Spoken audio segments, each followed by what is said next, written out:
Well, here we are again.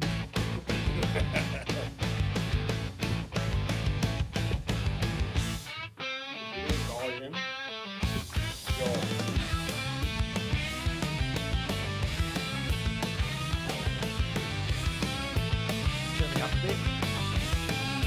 1, 2, yeah. It's the West taking over the scene.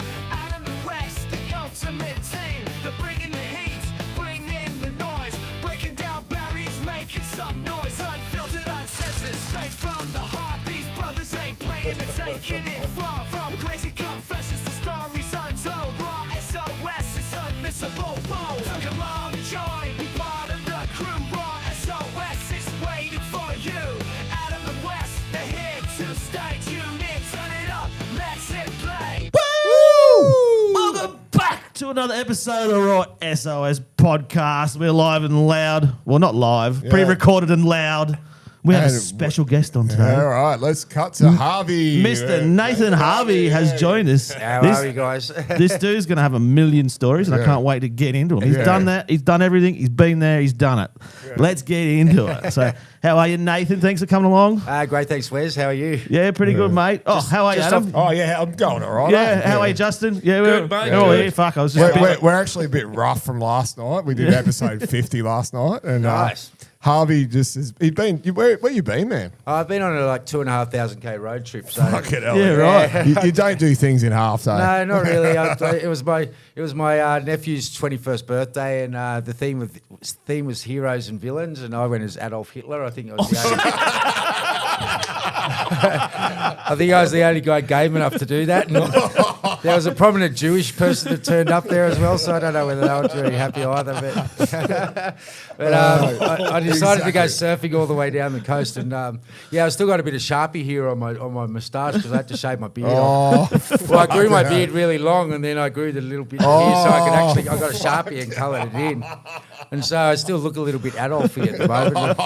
It takes a while to get that Sharpie off, eh? So where'd you go? We went down to Melbourne. Yeah, I went down to Melbourne, but I did it the long way. I went surfing all the way down, and I'm a bit of a free camper, and so I drive into the middle of nowhere, and I've got little places marked with pinned all the way down the coast, but I decided to look for a few new ones, and I found a few crackers. So Yeah, right. The South Coast. They go down the coast. yeah, road. all down the South Coast. Fucking and, beautiful, eh? Oh, it's so nice. Did you do Bells Beach? No, I didn't go that far. No, Right, that's the other side. That's You see, he's- past Melbourne, actually. Yeah, Got past, yeah. I've called him geographically challenged before. We had a guy on a couple of weeks ago from Harvey Bay. He goes, "Have you been to Byron Bay?" I'm like, "It's about 7 hours away from there."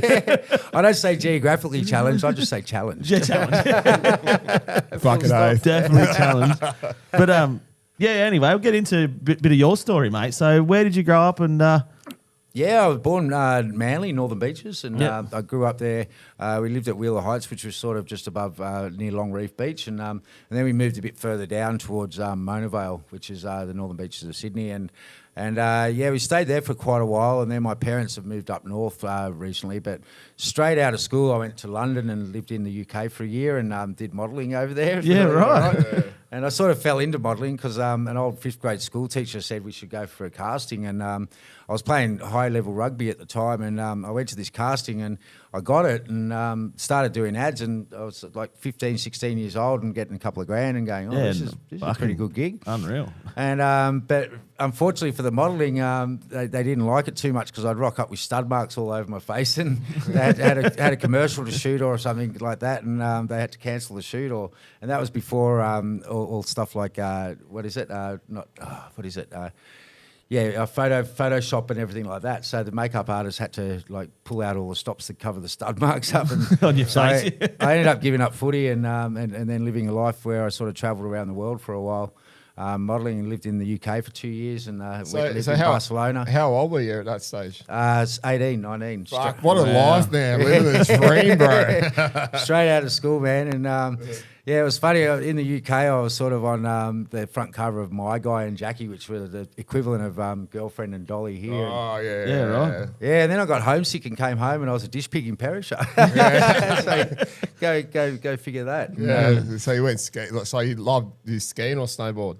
Skiing. I've been skiing since I was really small. I was actually could almost ski before I could walk. Cause that's awesome. Well, my old man was a really avid skier, and he luckily they weren't we weren't fully rich, but they were middle class, you know. But Dad, he went into a co-op with a private lodge, and it was really cheap, basically. And so we were going down for a month at a time and stuff, and so skiing was my thing for ages, you know. And so when I came back, I did a season down there, and then I got dysentery in Perisher, which is a tropical disease. Yeah, right. In the snow. Yeah, because I was like mucking out, I was the lowest of the low. I was a dish pig, basically, and I was mucking out the toilets and everything. So I think I got dysentery from the toilets. But right. It was a blessing in disguise because I didn't have to do the big kitchen clean at the end of the season. I was like, phew, just fucked straight off. So how long were you doing your modelling in London for? I did that for a year, came back, and then I went for another year. Yeah. And look, the money was great, and I just blew it all on travelling. And so, Well, that's what you do when you're fucking 19, man. Yeah, And a it was good awesome. coin. Yeah, I travelled all around a lot of places all around Europe and stuff. And I ran with the Bulls at Pamplona. Oh, did ya? Yeah, Fuck, that'd be scary as fuck. It was scary as fuck. I was drunk as fuck as well. So.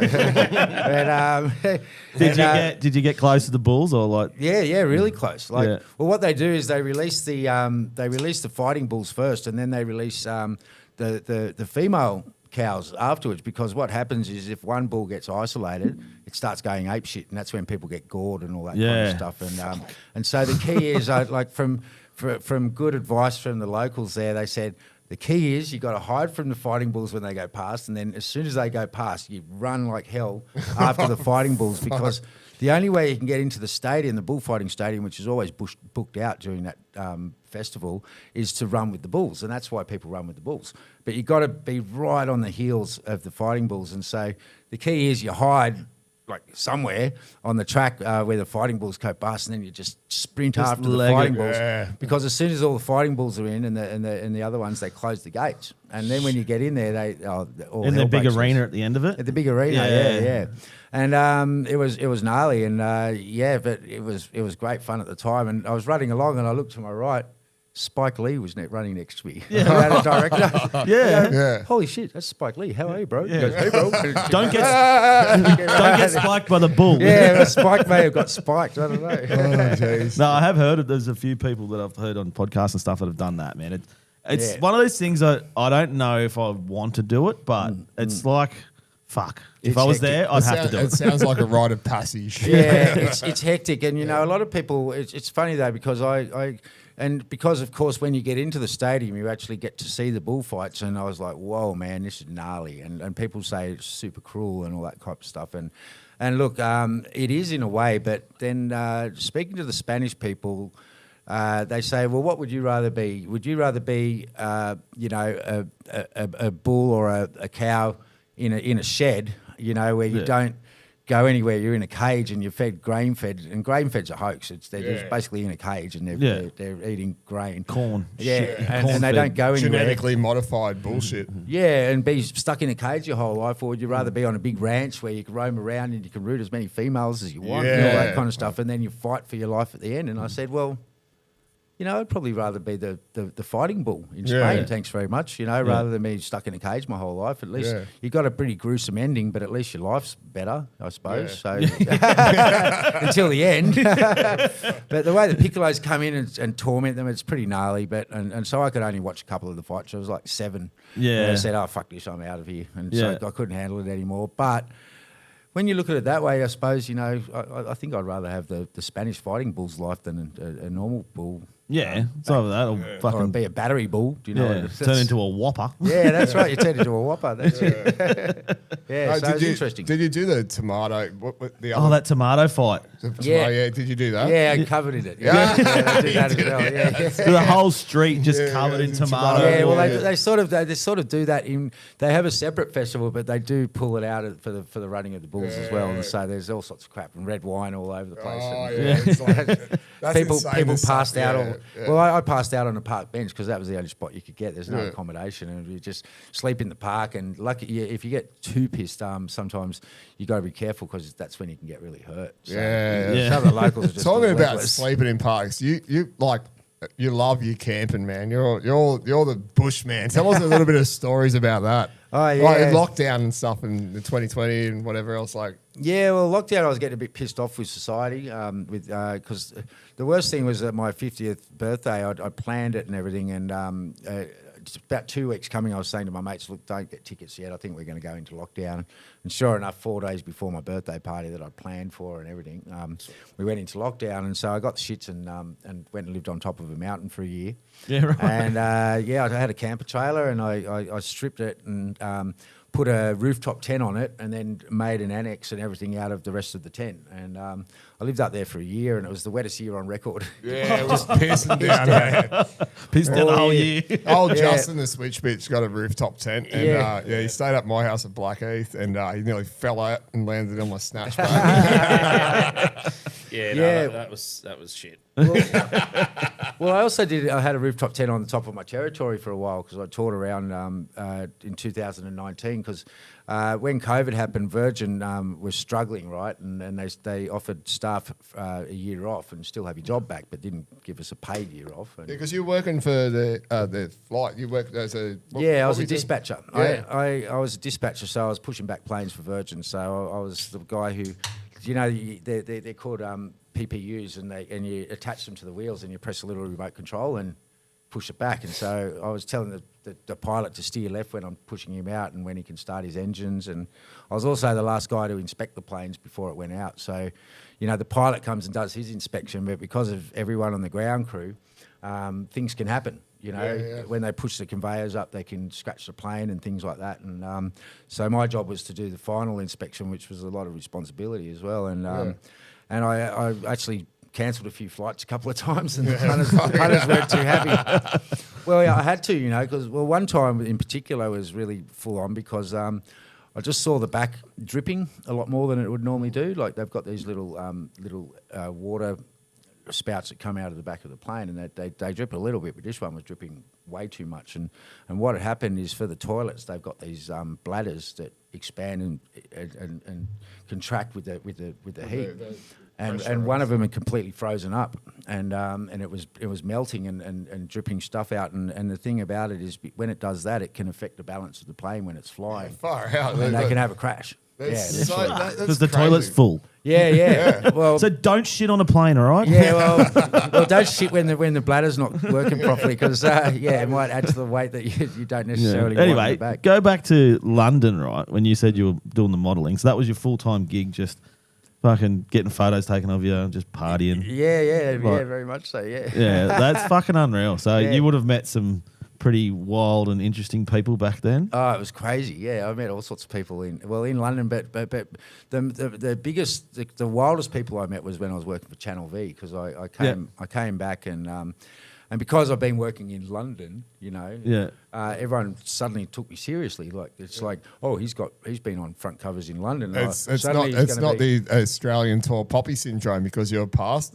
the tall poppy syndrome. You know that what happens in Australia, like get to the top. Yeah. Well, it's funny, but I still cop that a lot over the years. But you've got to have a pretty thick skin modelling as well, because especially when you go to like Japanese castings and they've got like 10 people and you're like in a firing squad, go no, out like that. And, so you do have to have a thick skin. But working for Channel V, I met some amazing people, and I met some pretty amazing people over in London as well. But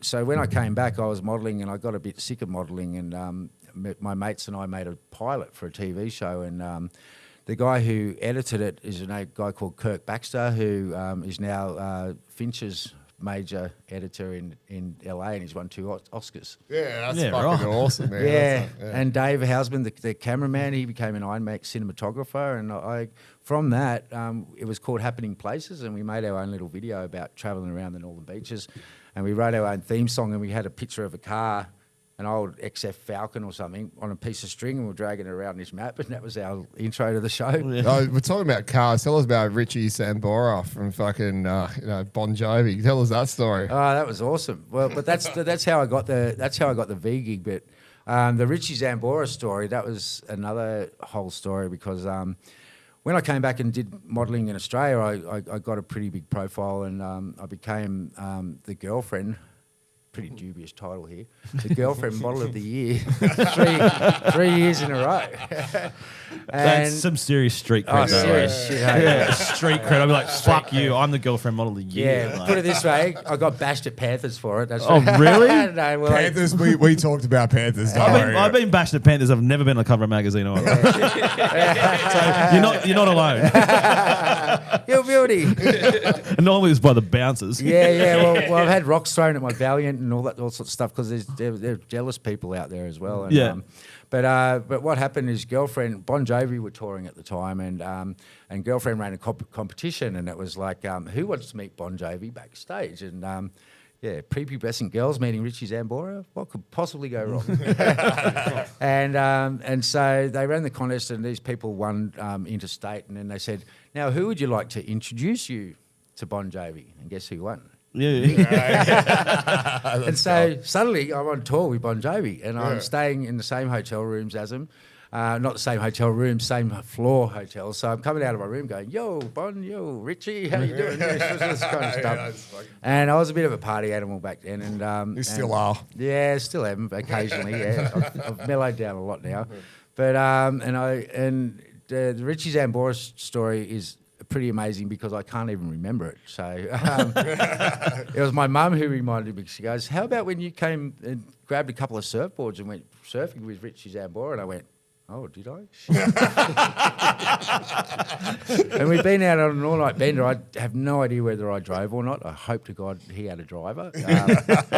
But it was 7:30 in the morning. I rocked up with Richie Zambora in tow, and Mum was standing there in the kitchen in a pink nightie. She went, oh my God, it's Richie Zambora. Pew, just ran away.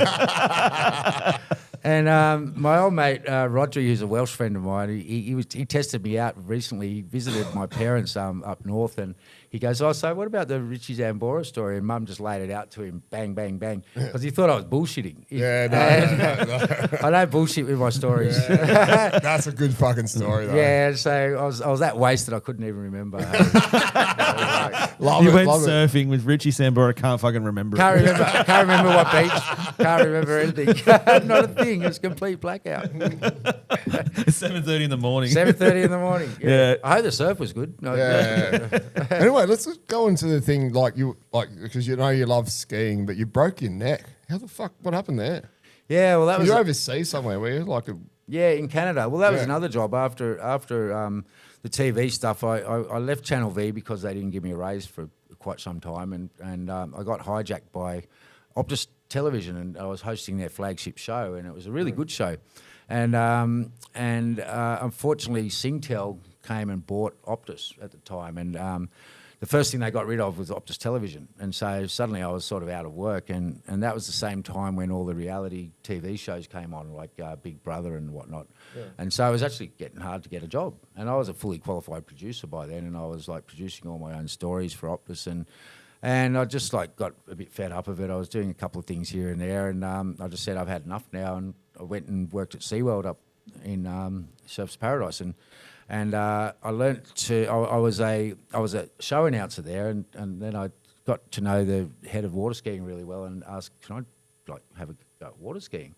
And so within 2 years, I was playing the main character in the water ski show. So I learned how to barefoot, and jump 100 foot off a ramp, and doing all that kind of crazy shit.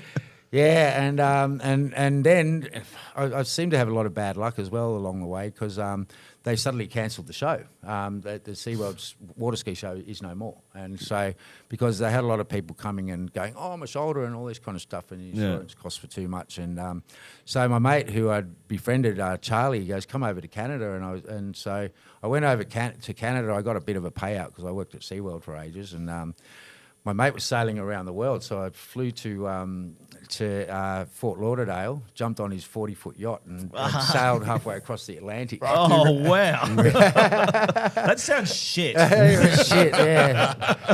Yeah, and sailing through the Bermuda Triangle by myself on a spinnaker run, looking up, playing "Shine On You Crazy Diamond" by Pink Floyd. Yeah. Yeah, that's awesome. That's a moment where you go, fuck. Don't worry, we'll talk about aliens soon. Well, You've got aliens on your fucking Yeah, shirt. outer space. Yeah. Well, yeah, and from there I went to Bermuda, and then I had to go over to Canada because I was starting the ski season, and I spent like 2 or 3 weeks helping them set up for the ski season, scrubbing all the ramps and stuff because I was going to do shows over there in a place called Muskoka, which was north of Toronto. And the first show I did, I broke my neck. And Oh, that's first show. fucked, dude. So I jumped off a tower, scooped up, started barefooting around and caught a toe when I was barefooting and went under. And I thought I'd just got pins and needles and hauled myself in the boat. And then I said, I feel really weird. I don't think I can do the rest of the show. And so they laid me down on a wharf, sort of floating wharf in the middle of the lake. And then at the end of the show, when you go to get up, right, the first thing you do is move your head, right, to get up. And I'm like, Well, fuck. fuck, I can't get up. I can't move my neck. And then all hell broke loose after that. The police launch came out. They put me on a stretcher. They took me to the local hospital. The local hospital took x-rays and went, whoa, this is way too serious for us. And they sent me to the district trauma hospital. And lucky I had travel insurance.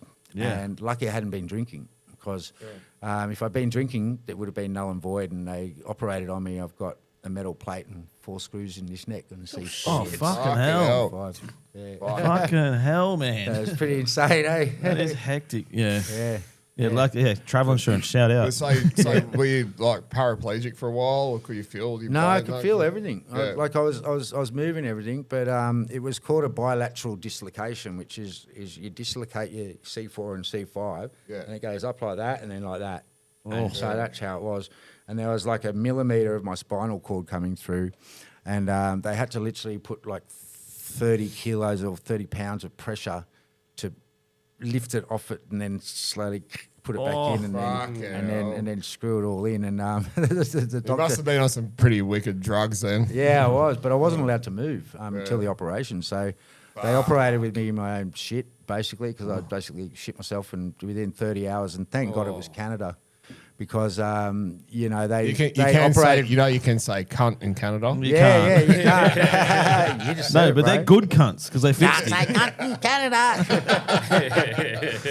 Yeah, no, that's fucking that's gnarly, That bro. is fucking wild. Yeah. Like, And you got kissed on the cock by an angel. yeah. Could have been a lot worse. Yeah, well, I've had a lot of close calls, and that was the closest. So that was gnarly. And but the doctor at the first hospital got my phone number, my home phone number, and rang my parents and said, "Oh, he's never going to walk again," without even like really. Oh, what the And fuck? so my parents were flipping out. They were losing their shit.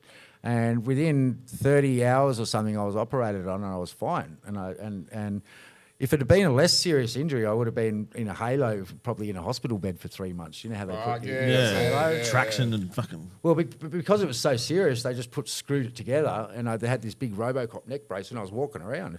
And so Dad rocks up at the airport, not expecting to see me, and I met him at the gate, and we both burst into tears and hugged each other. And Fuck, went, man. fucking hell. And then Dad didn't Wow. want to go home because it was an awesome setup where I was, and I had a brand new Mastercraft ski boat, and I was driving across the lake having coffees, and Dad didn't want to go home after that. Yeah. But no, what I did And also, I see, shagged a chick that I've been dying to shag I'm high five of that. after I broke my neck. So I had my neck brace on, and I snuck out, and Dad went, "Where the fuck did you go?" And I said, "Oh, you don't really want to know that." He's a male That's- model. He can fucking Yeah. pick any pussy up. Yeah, bro. So I was lying on That's my what back. I want to hear about. Let's get into that. I was lying on my. With yeah. number 10, how many 10s have you bagged? Oh, mate, yeah. It's been a fucking sausage fest in here the last day. Yeah. Well, anyway, I was lying on my back, and she goes, "Is your neck all right?" And I'm going, "It's just fine." And she was doing all the work on top. Goes, No, I'm in a bit of pain. I'm in a bit of pain. I'm in a bit of pain. I just need pain relief. yeah, that's right. It was great pain relief. It was like I was seeing that when, actually, we were doing the Confessions of a C-grade Celebrity. Remember that night? Yeah, I do remember now. Oh, it was chaos. Where was it? Was it fucking The factory. the Factory Theatre? Yeah, Marrickville. Yeah. And your laptop fucked out. Yeah, I'd spent months and months doing this video, And people go, why didn't you back it up? And I said, well, I was on top of a mountain for a start. Because this is when I was actually living off grid. And I said, it's pissing down with rain. I've only got a certain amount of power. We still pulled it off. And, and then the night before, just I literally edited videos with lyrics and all the songs and everything. When I was going to play it, and it just went like that. And who was the guy my from mate Heath. the Fat Pizza that got up and had? Johnny, and he played. Johnny. Johnny wanted to do. He took over the whole show. It was the biggest train smash ever. Train wreck. It was fun. Though. Yeah, it was a train wreck. And Kat and I had actually done Hurt before, and we could do it really well, and we should have just started doing it. But my mate Fraser, who came along, who organises festivals and stuff, he goes, mate, one thing I can say is whenever you do a gig, it's memorable. I don't know whether it's memorable for the right reasons or the wrong reasons. No, but who was the main guy from Fat Pizza? Eh? What was his? Johnny. He was the pizza man. Yeah, that was him. Yeah, he was the guy. He was Johnny Boxer. He's the guy that played the owner of the shop. With the big handlebar. Yeah. And going on to that, you were the pizza boy, weren't you? Yeah. Oh yeah, I was Dougie. Yeah. Justin was trying to research. You were the one who got killed off a few times. Yeah, no, I knew that was you. I reckon I know this. I remember the scene. Yeah. Yeah, well, that's why he came to the gig, because I'd befriended him when I did pizza, and so I got killed twice actually. Like Kenny in South Park. Yeah. Well, episode 1, it was episode 4, I think, in the series. I was Dougie the Pizza Boy, and I got killed by Barry Crocker. And then in the movie, I was Dougie the Pizza Boy, and I got killed by Merv Hughes. That's right. Yeah. And I said, I want to come back. Can I come back as the ghost of Dougie the Pizza Boy? I said, fuck off, Nathan. You've been killed twice. That's so Probably because funny. I tried to steal the tracksuit pants that I had. You know those tracky pants they had with the 2 women and stuff. I sort of pretended that I forgot to give them back, and then they asked for them back. I was like, damn it. Trying to take the merch. I was trying to take the merch home. Yeah. So Wes calls merch Mur. No. And he calls podcast. That's a long story, right? Podcast, right? It's a long story. Yeah. We just done Bathurst, right? We done like Bathurst 4 days races. camping at Bathurst, podcasting. Right. And day 3, I was trying to sell some merch. But I wrote Mur on this piece of paper. I was like, MERH. yeah. Mur. And then for the hoodies was HODDIES. He's selling The 50. worst part is he wrote it out. I put it up. It got past 2 of us. Yeah, but it was $50 hotties. $50 hotties. You would have had a queue out the door for $50 hotties. Yeah. Didn't sell any fucking hoodies though. Was it hottie girls or hottie bongs? That's what I don't know. Which one was it? Hottie dog glory holes. Hottie dog glory holes. Oh. Stop it. Give me a ticket. Yeah. Anyway, so how did you get your break into getting into Channel V and stuff like that? Like, That was through doing that video, because as I said, we made a pilot, and I sent it out to a few agents or whatever, and someone saw it, and a producer, and so for my first break was you may have remember a show called Beyond 2000. oh yeah, That was my favourite show. We actually reviewed it a couple of weeks ago, didn't we? Beyond right. 2000. Yeah, well, they were doing a new show, and they were pitching it up against the news, and so they hired me for that, because they thought Was that level 23?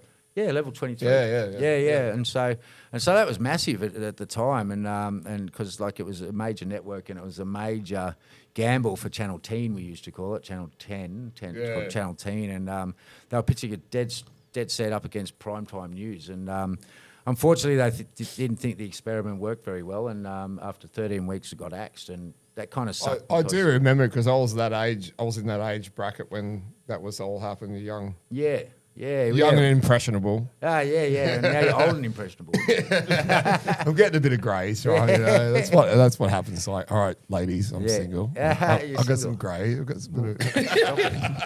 Stop it. What a specimen. Stop it, Az. I'm getting half a Woody, mate. That's a Woodstock, by the way.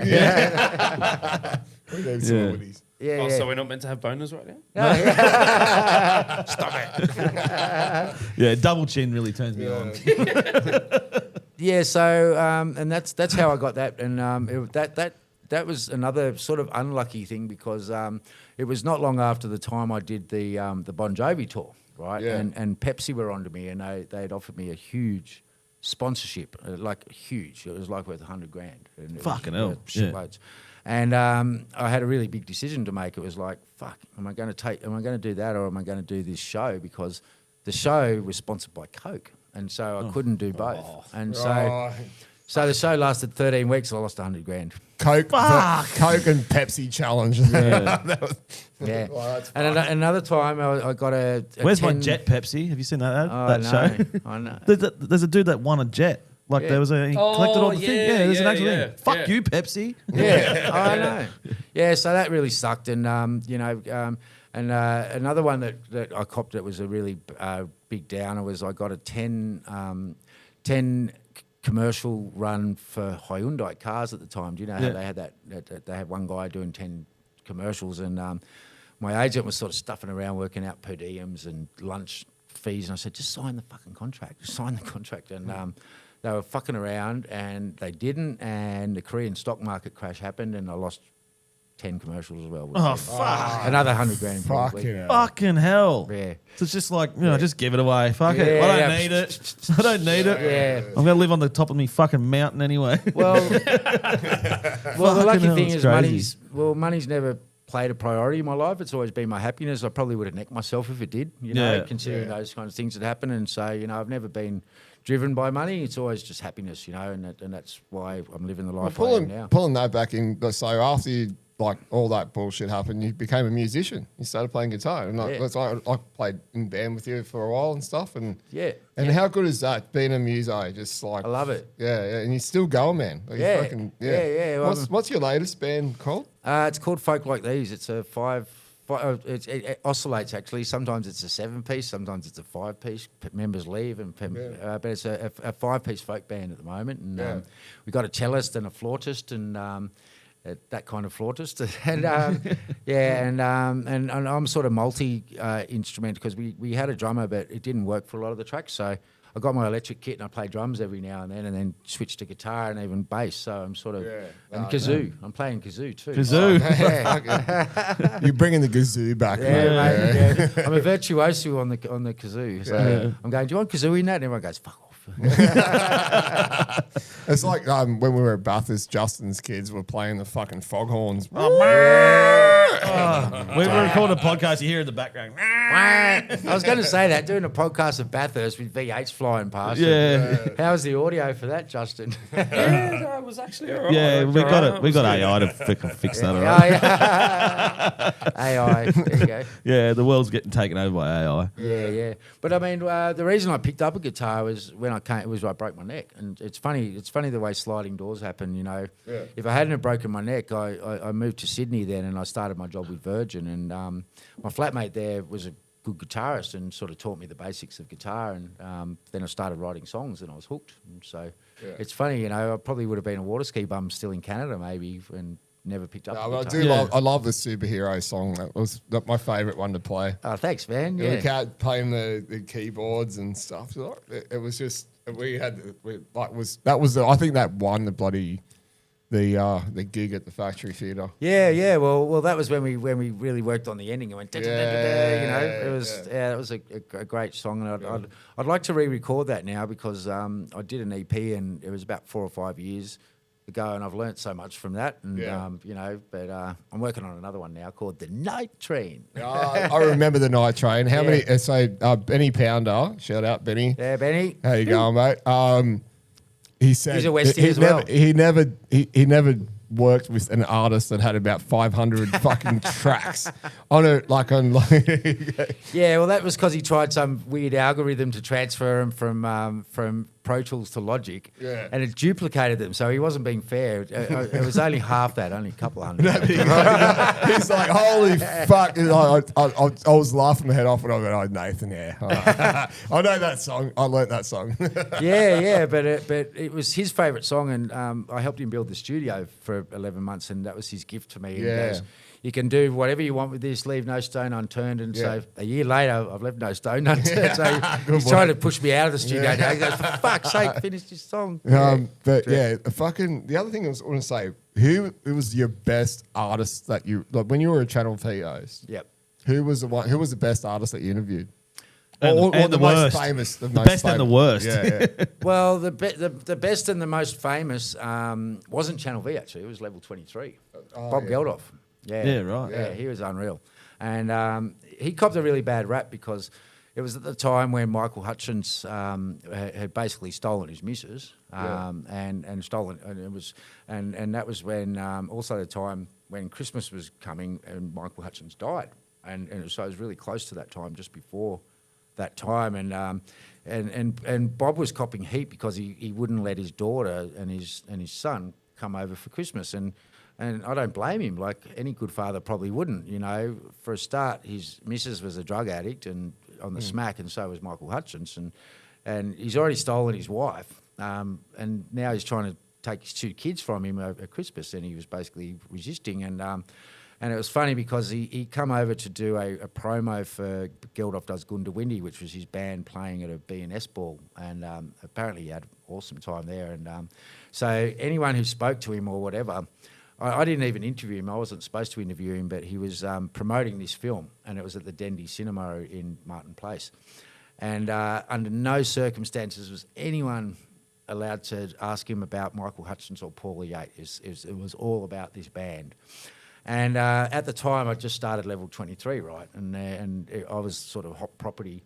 And about 8 photographs in to be having Bob, he clearly got the shits with having photographs with me, and he turns to me in his Irish accent. I can't really do it, but he goes, "Who the fuck are you?" I went, "Oh, g'day, mate. I'm Nathan." And we got on like a house on fire, and so fast forward till 3-4 in the morning, drinking rums and shit. And he drunkenly says, I want to do an interview with you in the next couple of days. I get to choose where it is, and you can ask whatever the fuck you want. And I asked whatever the fuck I wanted, and I got some crazy stuff. But then I decided not to, because I was sort of writing the turnaround scripts for this show as well, and doing that. And I decided not to actually put that on because it would have led to a whole bunch of grief for him. But we got him in a really, really happy mood and in a really good mood, and it was great. He's just Didn't a legend. he end up taking the kids in? He sure did. Yeah, he took he Michael took- Hutchins' kids in. Yeah, and that's a measure of the guy. A lot of Yeah. people said he's really difficult, but then at times people are just being assholes to him. And when you get even a little bit of fame, I experienced a tiny bit, but fuck, people can be a pain in the ass sometimes. And you know, imagine being that famous. You know, everywhere you go, your privacy would be ruined. Oh, fucked, It's man. fucking Absolute crazy. shit. Like, you look at the royal family, for instance, right? And you go, Yeah. they're not having a good life. It looks like, they've got all this shit, but they're fucking trapped, bro. They're trapped, or what they do for it, they got born. They're yeah. born into that shit, you know? It's like, fuck. Yeah, and it's funny, but and you look at anyone, look at Nirvana. Nirvana's a perfect example. You know, they're amazing musicians, and they spend all their life trying to get somewhere, and then they realise it's not chopped up to what it is, because the massive thing that you lose is your privacy, and losing your privacy is just crazy bad. That's it, eh? Well, I've had paparazzi waiting outside outside here right now. That's you know? why I moved to Bilpin. I can't even walk around Penrith. Say where you That's live. why I live in Blackheath, man. I hide in the fucking trees. Yeah, I was on top of a mountain, mate. No, They but still find you. yeah, there's obvious advantages, but I think sometimes it just comes as a rude shock to people when it happens, particularly if they've been wanting to do that all their life. Yeah. There's We got a switch bitch to have beer. Hey, there's a beer there. There's a beer for you. Oh, there. yeah, switch beers, yeah. It's a switch beer. Switch I haven't even. He's not a switch bitch. He's I'm a yapping switch too beer. much. He's I No, don't that's drink. great. perfect It's because that's great. what we do. Because we are a podcast. We Yeah. talk and talk. That's good, bro. No, yeah. So you had a fucking. I know you did say it on Channel 7. What was that little run-in you have with? Did we talk about it earlier? I don't Larry Emder. Oh, Larry.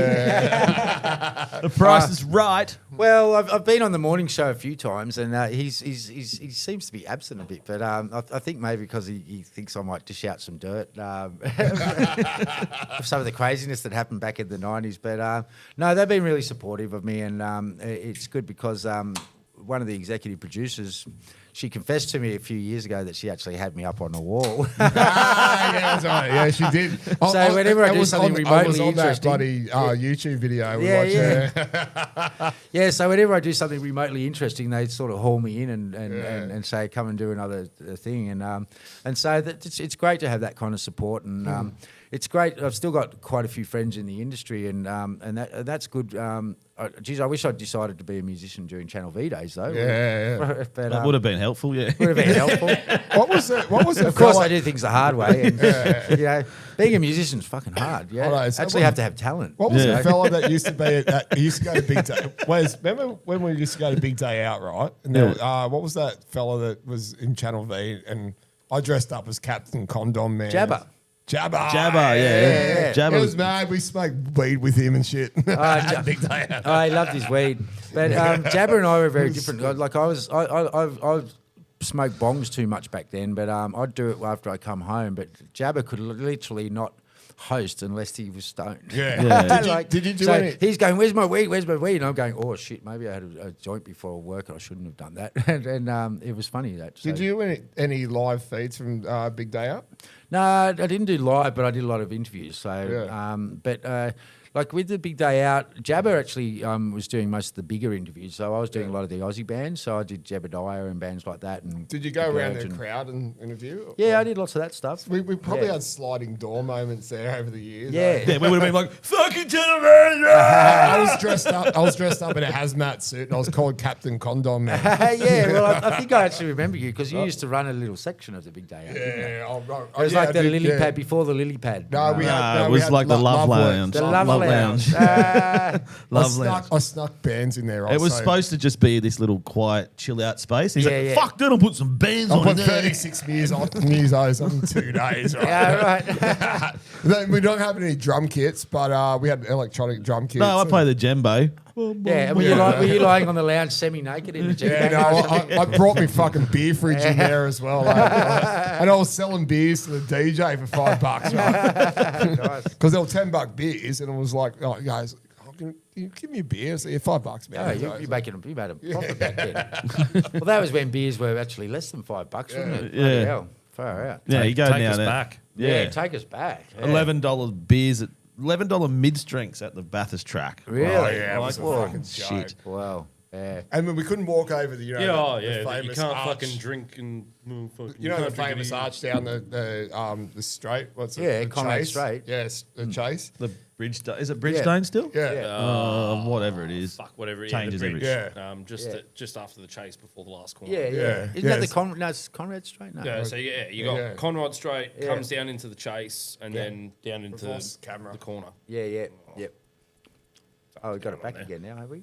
Nah, Yeah, no, yeah. mine. Oh, yeah. But anyway, Anyway, so what happens like to the Chase, right? So we buy beers for $11, and then they tell us we can't bloody go Over the bridge to the other side of the track. What? Yeah. Because I think so they've got a bar, a licensed area. Right. And then we're on this side of the track. We can't take our beers over the other side of the track because that's not licensed, but the licensed area is over there. Right. So the people on this side of the track can bring their beers to the track, but we're not allowed to. Yeah, that's ridiculous. It's fucking stupid. Were they the ones on the inside of the track? Were they allowed to bring beers? And Yeah. you're on the outside. Yeah, but we're on the outside chase. Yeah. We're not allowed to bring beers. I'd say Yes. we Fucking dumb. outside trackside is a licensed area. yeah. So you can drink beer in your campsite. Yeah. You can drink their beer trackside. Yeah. But if we went and bought their beer trackside, Yeah. and then we went to walk over the bridge. And they Got said no. halfway up, and they were like, "No." Wes called it Fanta. We Yeah, it was almost an got orange away can. with it. So if you're a camper, you're allowed to literally stock your caravan completely full of beers and go Oh, and God, drink in the no. middle of the No, day. no, you're no, at no, one no, carton one per person per day. And you can't Yeah. take, if you're there 4 days, you can only take one carton in. But I So tell you've you- got to go to the shop every fucking day to get more piss. What- While blind, Yeah, but at the But end, one carton per person per day. Like if Yeah. you get through a carton of beer for one person, that's a shitload. We went through 15.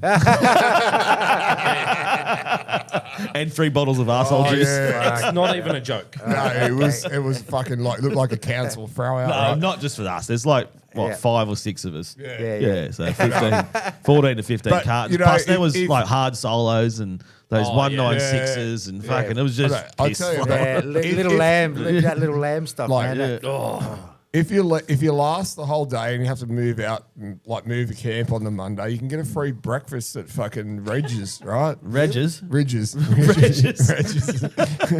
Reg, there you go, mate.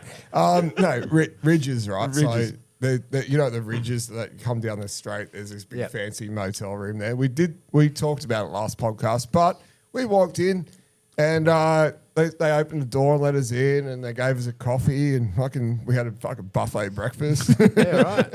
I was going to pay for it, but no one asked me for money. And they just left. It goes, what room number are you in? Oh, 27. He looked at me like, we don't have a room 27. Fucking go! Run! We fucking jetted out of there. I fucking piled the plate. It's punk rock, man. They thought we were fucking living the high life because we walked in with the podcast shirts on and stuff, and it was like, Yeah, look at these famous guys. Yeah. Paparazzi Speaking hanging of around. shirts, I've got Harvey's shirt on here. No, the Mr. Harvey one. Yeah, Check that out. Give us go back to It says it's cool to be kind. yeah. Yeah. So what's about that shirt? How do you make that? What's the idea about? Well, my friend Tara did it, and it's just supposed to be sort of like a little peaceful thing, but it looks like an arrow pointing down to the business, doesn't it? Yeah.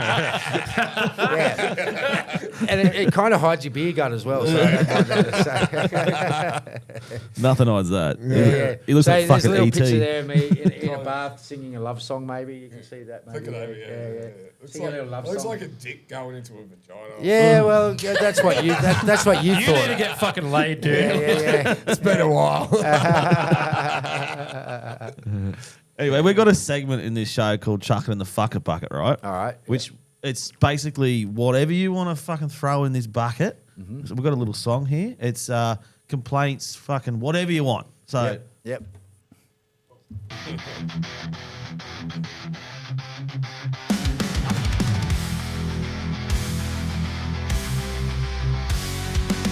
Throw your worries away, chuck it in the fucking bucket today. Let it all go, don't let it stay.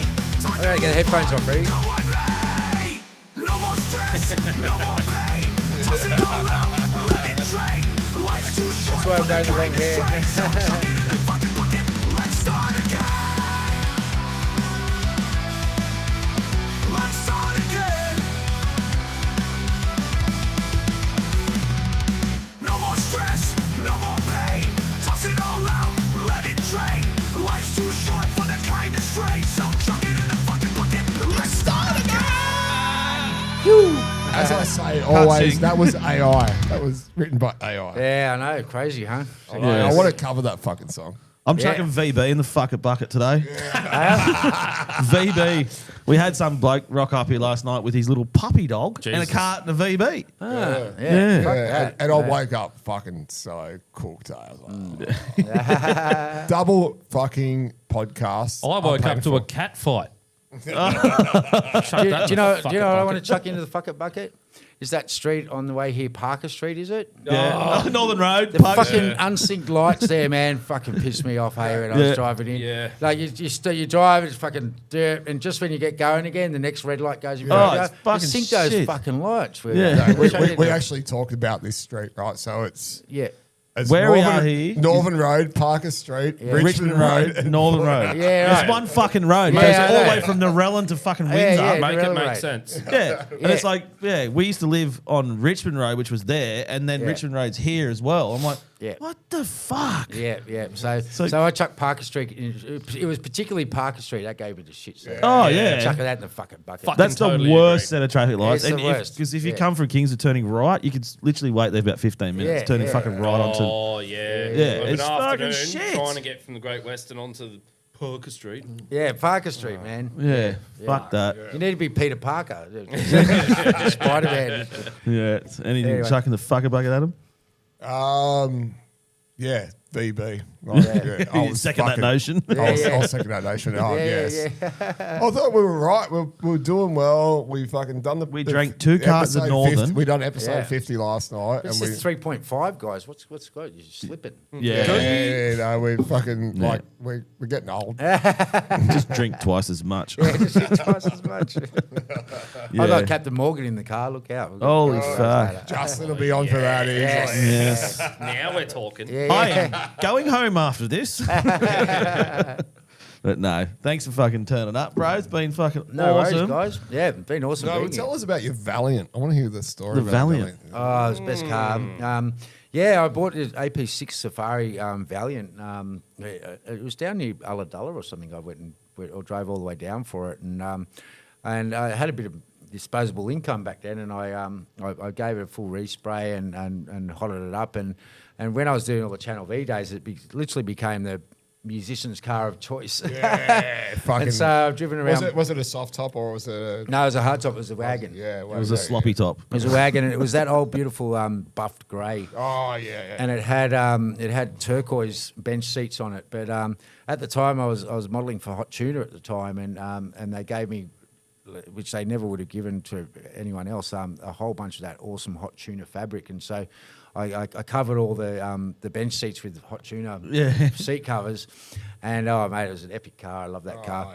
Yeah. And unfortunately, it started to rust out, but I sort of estimate the value of it now. If I'd kept it and looked after it, it would be worth probably 70, 80 grand right Yeah, now. well, I had the panel van. I had the HZ, had the 253 in it. Yeah, The V8. yeah. And Turn your they're- headphones around. Yeah, I stopped them, didn't I? Yeah, they're That's what happens when you wash. they're about 100 grand these days, eh? Like for a fucking paddle van, the Sandman's fucking Oh, yeah, 150 fucking grand. Sandman's Yeah. worth a fair bit. Yeah, but I've had some crazy cars. I had a Mini Moke. I had a... Oh, that's cool. Yeah. Fuck, I want to get one of them, mate. Yeah, I saw two of them coming down the freeway. They were like, 95. And it remembered me when I used to drive to Brisbane because I was up on the Goldie there, and I used to have to get behind trucks just to keep the traffic flowing, just like to get their slip, just to go a little bit Slipstream, faster. yeah. Mate. I had to go about 90 k's. Yeah, I'd love to So- get one. I bought a golf cart, like just use it for a golf cart. Like, Yeah. sick golf clubs on the back of it. Oh, Just- they're unreal. Yeah. Yeah. I've had some crazy cars. I had a short wheelbase Land Cruiser as well. Oh, It yeah. had a big roll bar on it, the- like those ones you see in Bali. Do you know those ones? Yeah. Bandera, I think they're called. Yeah, that's yeah, right. I know the one. Yeah, I had one of those, and every single car I've had has rusted the crap out. But the funny thing, that's because I live the sort of the beach lifestyle. But the funny thing about the Territory though is that it's 2006 model, no rust, and it's got one of those. That's a beast. You've had that for like since Yeah, I've known you. best car I've ever had. Yeah, Yeah. Thirsty, but they're fucking mad. My missus Thirsty. used to have one. And those Barrett engines, best engine Bulletproof. ever made, I reckon. Like the Yeah, right. XR6 engines, they are. Oh, really? I remember that car before it was black. Yeah. It was silk. Was it what colour? No, it was black, but it wasn't matte black. Yeah, I remember. Yeah, I turned up. I said, fuck, looks like the Batmobile. Yeah, it was glossy black, and then I sprayed it. It's got I about remember when you 10 coats sprayed of it, that like, black on yeah.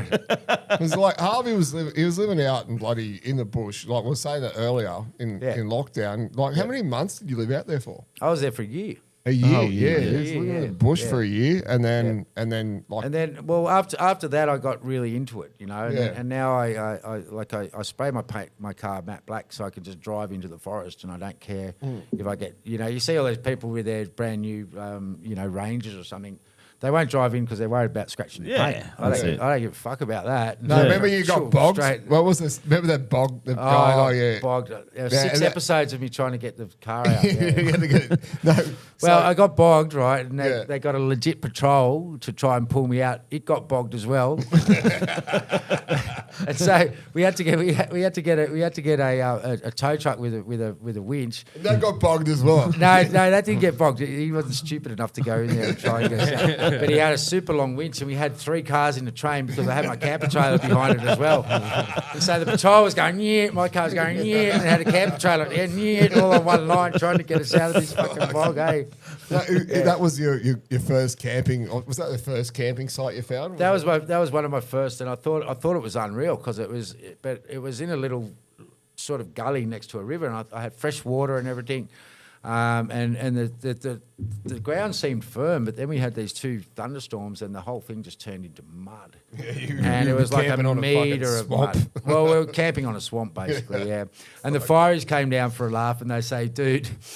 We every time we see someone camp here, we just start laughing because we know that the moment it rains, they're going to get bogged. And he goes, you could get an excavator in here and try to excavate it out, and the excavator would get bogged. It's fucking ridiculous. It's just like I couldn't have picked a worse spot. Oh, Wes done it up here up the road. He goes, I got a new ute. Let's go for a 4-wheel No, drive. it wasn't a new ute. It was a fucking 1989 fucking Rodeo. Yeah. Heap of shit. No, not 89, probably 95.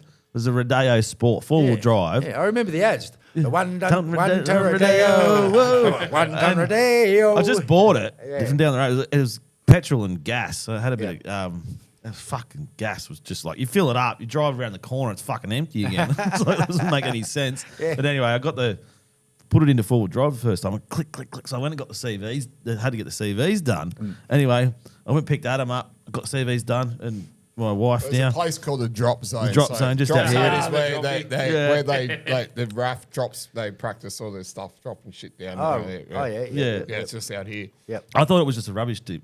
No, it's a drop zone. It's a drop the fucking. That's where they. That's No, where Where's the it's, microphone? it's a rubbish tip too. Yeah. According to a lot of people in Penrith. Yeah. But anyway, Yeah, it we is went a out rubbish there. tip. Went out there, and I'm like, "Fuck yeah!" It was just finished rain. I was muddy as fuck. Like, look at me, yeah, I'm fucking big four-wheel driver. Oh yeah. And then I'm like, I can't get through that rut, so I turned into the sort of trying to turn around. That's a Just swamp.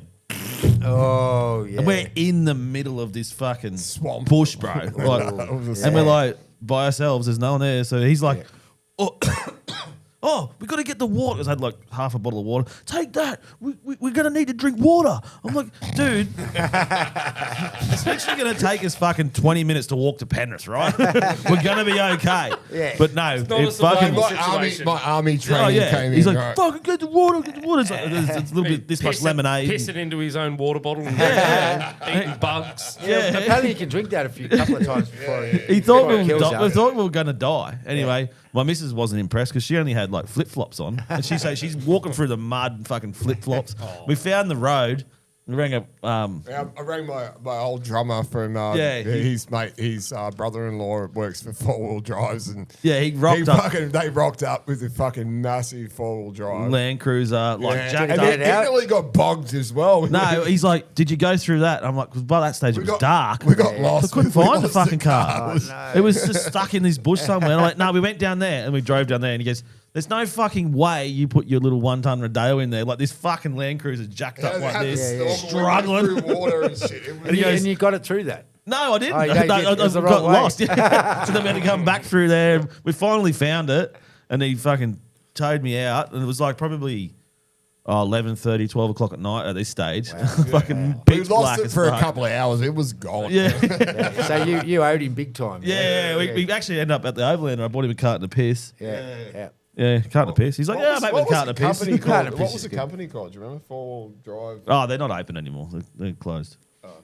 Full drive fucking shop. Yeah, full drive mania, whatever. Yeah, something like that. Anyway, before we finish, Harvey, you got to do a Rui, man. Okay. All right, Right. so So head down. head down. Yeah. Hey, head Not that down. far. Not all the way. Yeah, because it'll fucking tip. Oh, I head out. down to port, and then I got to scull the whole thing. It comes in quick, bro. Zach is gonna love this. Fuck a shoey, do a Rui, right? All right, head down. So all in one go, yeah. Yeah, but it'll come out quick. Just grip it. Is there a record Grip it, for it? grip it. Nah, grip it and rip it. All right, there you go. Rui. Rui, Rui, Rui, Rui, Rui. He's done You've it. had practice on that. How was that? That was good, mate. That was good. We'll put it. Actually, what we should do on the video is put a I timer up. want a Rui. Give me Put a timer up there. Hold on. Fuck you. You got to edit. Yeah, put a timer on. so Put you a can do the timer up record. there. So yeah, when we have a notice board, like like Top Gear does with the lap. Well, do you know what you should do? You look at your previous podcast, and then you can see how long. Yeah. Well, it's only a new invention. Like we had the Give me a go. I got to do it. I have to do it. we had the owner of We all like who to invented do it it, on the right? podcast at Bathurst. Yeah, yeah, He gave awesome. us this We all and like Gave to you do that. it. gave us a bit of a sponsorship too. So Yeah, hell yeah. absolute legend. Awesome. Zach from Bangaroo. We spelled his name wrong. the fucking company wrong. From from Bangaroo or Barangaroo. Bangara. Bangaro. Bangaro. But it's Bongaroo. Bathurst was a Oh, class. you spilled some, mate. That's cheating. No, he will spill it. You watch him. That's cheating, mate. Rui, Rui, Rui, Rui, Rui, Rui, Rui, Rui. Come on, man. Oh, much slower than me, bro. Yeah, you gotta I know. say, hey. Can we get the timer?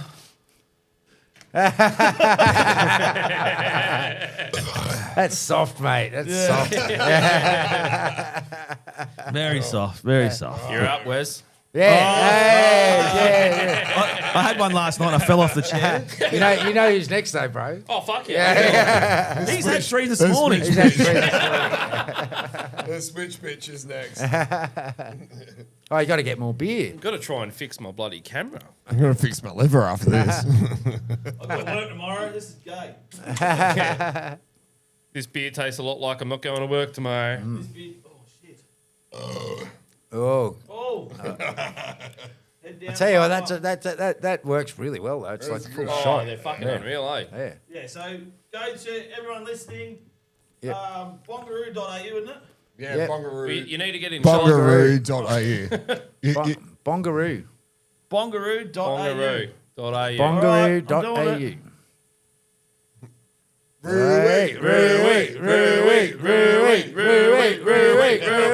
Hey! Gay! Is there some left though? Is there some left? Oh, you fucking fucked it.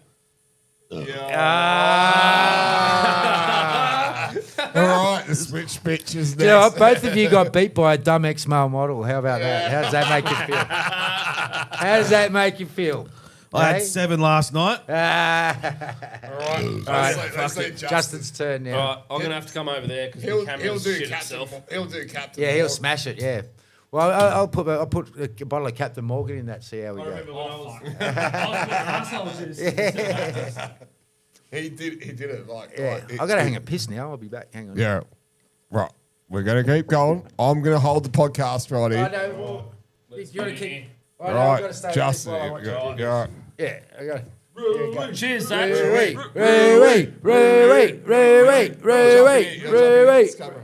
Ah, he nailed it. He nailed it. Yeah. So well, there's a challenge right there. You did it fast. You did it faster. Yeah, I don't know. But I wasn't wins even. the I ruling. wasn't even trying my fastest. I will admit. In the rugby days, do you know how they have boat races and you start from one end? I used to be the anchor man. So Oh, yeah. yeah. Well, fuck a shoey, do a Rui. Fuck a shoey, do a Rui. Yeah, that's right. That's it. That's a pretty awesome thing. I can see that taking off actually. Yeah, no, he's, I can see me getting. Is he selling a fucked lot? up. He's probably selling a lot. Of he's them, selling a mate. few of them, Yeah, yeah. I'm sure he would. Yeah, he only Everyone launched loves it. him. Only launched it at the start of the year. Good on him. But it was like a sort of an idea him and his mate had, and his mate passed away actually. His mate passed away at 31 years old from bowel cancer. Yeah, shit. but I think he's done that was 31. that was his mate. They sort of come up with the idea together, and then he's like, "Fuck it, I've got to do it now." They'll He's got drink to it. fucking They had a flamingo. manufacture. They, did a They were doing flamingo. flamingos. They went, Yeah, "Fuck, yeah. we want an Australian version." Yeah, of this. absolutely. That's So yeah, better. That's fuck awesome. you, Shuey, do a Rui. I tell you what, it works well though. Yeah, Oh, man, that's too, like, right. fucking- the flow is there. Shot Hey. that thing straight down the guts. we're just going to say, fucking, yeah, Bob Hawke, we beat you now. Yeah, fucking. Albo, have a beer, you dickhead. Yeah. You can't trust him if you can't do a Rui. No, Yeah, that's right. it. That's We need to right. get one in Parliament. yeah. The Parliament Don't worry, House. it's coming there. Well, I think we should just be represented by the Rui. Yeah. Forget getting it in Parliament. They'll do a better job, I reckon. Is that the Rui going? Like, do you know fast forward Skippy? There's so many skibbies on the side of the road. How many did you Is that- say on your way back from?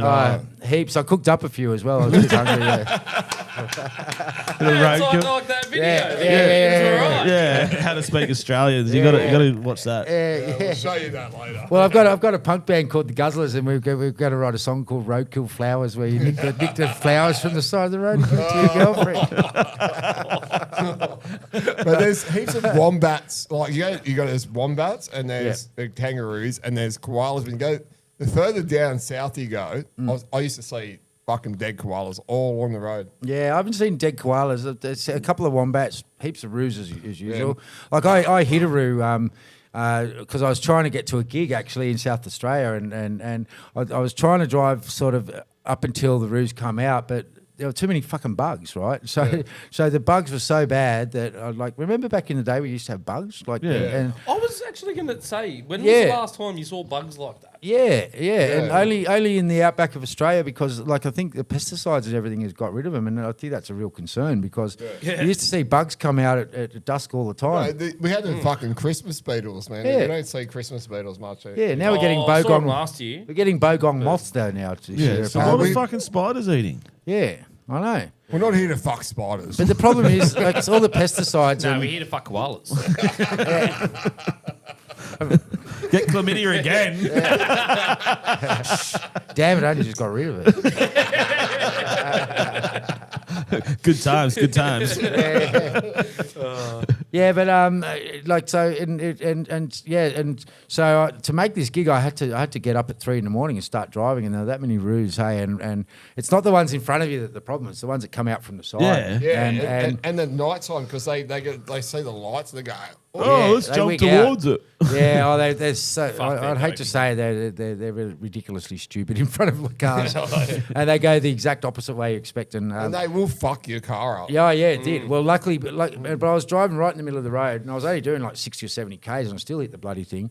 And I swerved, and luckily I did because it got the front of my left-hand quarter panel, and I couldn't do a full turning circle after that. So when I got to bends, I had to go to slide hammer and do my own thing. A bit of pedal beat. Pull it out with a slide hammer. Took it up. And Did you cook it up? No. Well, I checked that it was dead first because it was dead, and I checked that it wasn't a mum to have Joey and all that. Oh kind of yeah, stuff, no, you got to stay the spray. It was pretty paint them. gnarly. They spray paint them. Yeah, but it was a big one Wes because it was was at here. least 6. Yeah, Wes was here. Pink Hey, spray paint. Yeah.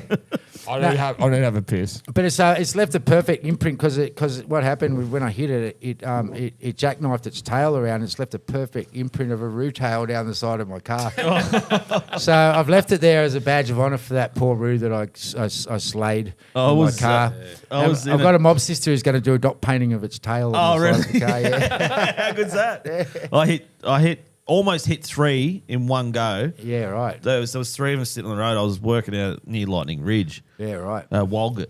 Yep. And I'm like in this truck. The truck had a big bull bar on it. So it didn't matter. And I was like, fucking, I never hit a roo in my life. And then I was fucking out there, and it was like literally, because I left, it was 5 o'clock in the morning. There was fucking hundreds of these fucking things on the road. Yeah. And I was like, one of them, so he was on the other side of the road. He just went, there was 3 of them. Yeah. He went that way, and the other 2 went that way. Yeah, And I just Oof, went, yeah. Oh, fucking man. didn't hurt the truck. Like, Yeah. But you need, if you're out that way, you need to have a bull bar. Oh, absolutely. Well, people going across the Nullarbor, man.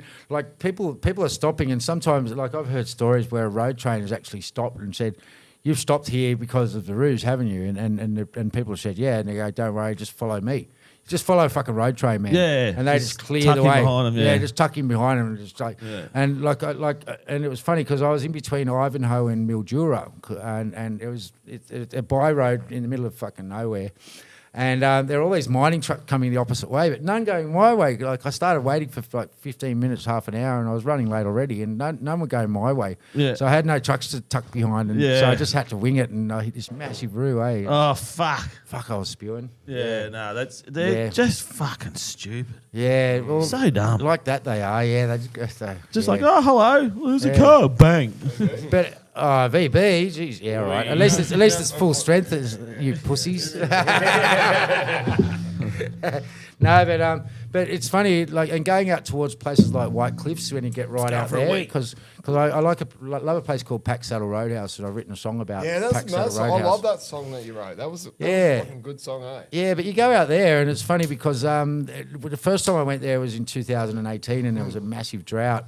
And they were selling all their stock, and they were sheeps and cows, and since then they've replaced it with goats because goats are a lot hardier for drought and stuff like that. So they're doing goat meat and goat milk. But there's feral goats everywhere The bush on the side of the road, but they get out of the way. Didn't you except do for the babies. that song with the bush poet?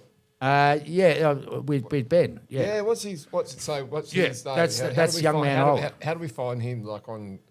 He's called the poet. No, what is it? The bush poet. It's The a bush poet from the scrub, Ben Yeah. from the scrub, yeah. Yeah, he But was his name's Ben Eggleton. because yeah. you've done a heap of gigs with him as well, eh? Yeah, and it's great. I'm loving doing the gigs with him because Yeah. we tried it out, and he does a poem, and then I do a song that sort of relates back to his poem, and Yeah. it has the same sort of meaning of an original song. And we weren't really sure how it would go, but people are loving it because it's different and refreshing, and that's what I love his stuff. He's He's an it's amazing. very he's got a very spiritual kind of vibe with him. What he does, you know. Yeah, what I mean? and he's salt of the earth. He's like Yeah. you couldn't get more Aussie than this guy, and he's dry, and Yeah. he blows his own trumpet like you wouldn't believe. But Yeah. so he should because he's Yeah. he's an amazing poet, and people like him definitely need a lot of recognition. And so we're trying. It's hard because he lives 1,500 k's away, and Yeah. so when I hit that route, I was on the way to do a couple of gigs for him. You know, so you're driving 1,500 k's there, and then 1,500 back to do a couple of gigs, and you're not making money. For No. that. You're doing it for the love, and You got to hear this guy. He's He's it's unreal. amazing. And What's you his guys name? do his stuff. name's Ben the Bush Poet. Ben the Bush Can you Poet. look up Ben? Google a bit of Ben the Bush Poet. Or look up Ben Eggleton, and he's called the Bard from the Scrub. That's what he's called. Yeah. Look up the Bard from the Scrub. Bard from the Scrub. Because everyone else says Bush Poet, and so you got to. Yeah. Yeah, and his name's Ben Eggleton, and Fuck, it's cold in this he'll be studio. stoked we gave him a shout out. G'day folks, Ben Eggleton again here. Look, the whole world's going mad at the moment with Trump dropping bombs and Iran wanting to build nuclear warheads and Russia invading Ukraine and the whole lot just going to pot actually. And the more we listen to news on television and radio, the more newspapers we read, the worse it's getting. It's the fear mongering. So I've written a piece here that leads towards that old saying that seems to have gone out the windy, man. Common sense. I'd like you all to take this on board and see if you can get a message out of this that I've tried to put over Ben Eggleton, the Bard from the Scrub, an Aussie bush and life poet. And this is, may common sense prevail. The wheels of time just keep rolling on, passing into time those things of yesterday. The next bend swallows those wheels of time that roll towards tomorrow, not knowing where it goes. Yesterday's news has faded. As each sunset comes, history in faded pages that disintegrate in time. We can rely, can we rely on history told to gain a vision where future goes? The mistakes we made maybe to come back to reinfect. Recorded history tells us about where we went right, about where we went wrong. Common sense will guide us right. Let us all obey that common sense so as not to follow the mistakes. Put our wheels on the right rail and everybody stay home. Think of others who may suffer. Think of others and leave self behind. Think of others for all our sakes. And sunrise tomorrow on the right rail. Thank you, folks. I hope you get a message out of it. Hey, so you were telling us a bit of stories about when you were surfing with the fucking sharks. Like, get into that. Yeah, well, I've had a few shark experiences. One was at Tallows at Byron. It was just a little one, but the one that was really gnarly was in Lombok, and I've been going to Bali since I was 16. And when we went to Lombok, it's a lot more developed now. But when we were there was like literally fucking nothing. And we went to this place, and they called it Nias, and that's a name after a famous break in Indo. And it was like a deep water paddle. You had to paddle across like 400 meters of deep water. Yeah. And this wave just came from the outside, and you'd have like 15-foot waves on the main beaches outside Lombok. But Yeah. you come into this bay, and it was like 8-foot waves that were breaking on this ledge, and they just jacked up in the middle of nowhere, and it was a deep water paddle. And my mate Greg had come over to. First time in Bali or Lombok, but my mate Fargs had been to Bali a few times, and the three of us were sitting out there, and I was waiting for this wave, and this set came, and I saw through this set it was dead set, a 10-foot tiger shark just went straight across, Fucking hell. and it was only about like 20 meters in front of me, and I'm like, boys, this is fucking gnarly, right? And then we're sitting there, and there were lulls, and in between the sets, this shark started circling us. Like at first the circles were kind of wide, and then they got like a little bit narrower, and it was coming in to predate. It was checking us out. Like big time. And so we had to make a decision, right? And the way this bay goes is on the left-hand side was an escarpment, which was like a headland, which had sheer cliffs. And on the right-hand side, there's no chance because it was the open bay. And then behind us was the actual camp or the little hut. Where we were staying and everything, and that was quite a long paddle as well. So he said, right, when the shark gets the furthest, starts going away from us in the circle, like out towards the deep bay, we're going to make a run for it and paddle for the escarpment. Yeah. And so we paddled for the escarpment. It was about 200 metres. It was the paddle of our lives. And you don't want to kick or anything like that. You just got to do deep strokes, because when you kick, it excites their senses. They think it's like a dying fish or something. So we didn't kick, but we just did like massive strokes towards this headland. And sure enough, we get to the headland and or the escarpment. It wasn't a headland. It was more like a cliff. So we get to this cliff, and the shark stopped circling and then just started going near along the side of the cliff, eyeballing us. Like literally, it was looking at us for lunch. Yes, and then we had the next dilemma, which was how the fuck are we going to get up this escarpment? So we had to like it was a sheer cliff basically, and we finally managed to find a way up the escarpment. Then we get up the top there. And every second step we took were fucking snakes, man. So there's a snake going, and we didn't know Indo snakes, but apparently there are some poisonous ones there. We'll ask Justin, the snake man, are there poisonous Indonesian snakes? Oh, the water snakes they're fucking crazy. Yeah. So all of them. So we were wigging out, and then we finally managed to get back to the camp that we were at, and the guy goes, oh, you go, and these Hawaiian guys were there, and they're going, man, you guys were surfing epic, and we, because it was a good 8 foot, it was big waves, and we were all kind of excited about the fact that we got there without being eaten, more so than we surfed those waves pretty well. And then so we get there, and being a veteran of going to Indonesia quite a bit, me and Fargs, that's my mate's nickname, we ordered just the jaffles, you know. They're always a safe bet, like the cheese and tomato jaffles. And Greg, the guy we were with, ordered fried chicken. And so we're sitting there waiting for our jaffles and chicken, and sure enough, like the cooking shed, you could call it, the door flies open and this guy starts chasing this gnarliest looking chicken, like scruffiest chicken you've ever seen, around the yard. He grabs it, throttles it, goes like this, and 5 minutes later it's on a plate. You can't get any fresher than that. With feathers hanging off it. And we're like, fuck. And by this stage we had enough, we got the fuck out of there. Oh, mate. how good is that? Let's get it. So that was our shark story, and mate, it was gnarly. Yeah. Sharks and chicken, fresh Sharks chicken. and fresh chicken. You can't get any more fresher than that, eh? That's right. Like, Yeah. just fucking. Oh, mate. That's what shark was thinking. But it had no meat on it. It was like the scrawniest looking thing you've ever seen. Yeah. That was the fried chicken. We watched, you know how we done the bongaroo today, right? Yep. We watched the video last night. This motherfucker had, like, got all the oysters and fucking grinded them up and fucking done it. Oh, and the bongaroo. He drank it like a bongaroo, an eagle. With oysters in it. Yeah. Talking about He'd seafood. put them through a blender. He's I like, have- oh, it really brings out the fishy taste. I have no idea the correlation with that story to what you just come up with. Like, it doesn't matter really. No, I was thinking of the ocean. That's all. I'd try it with magic a mushrooms. chicken maybe. doesn't come from the ocean, Adam.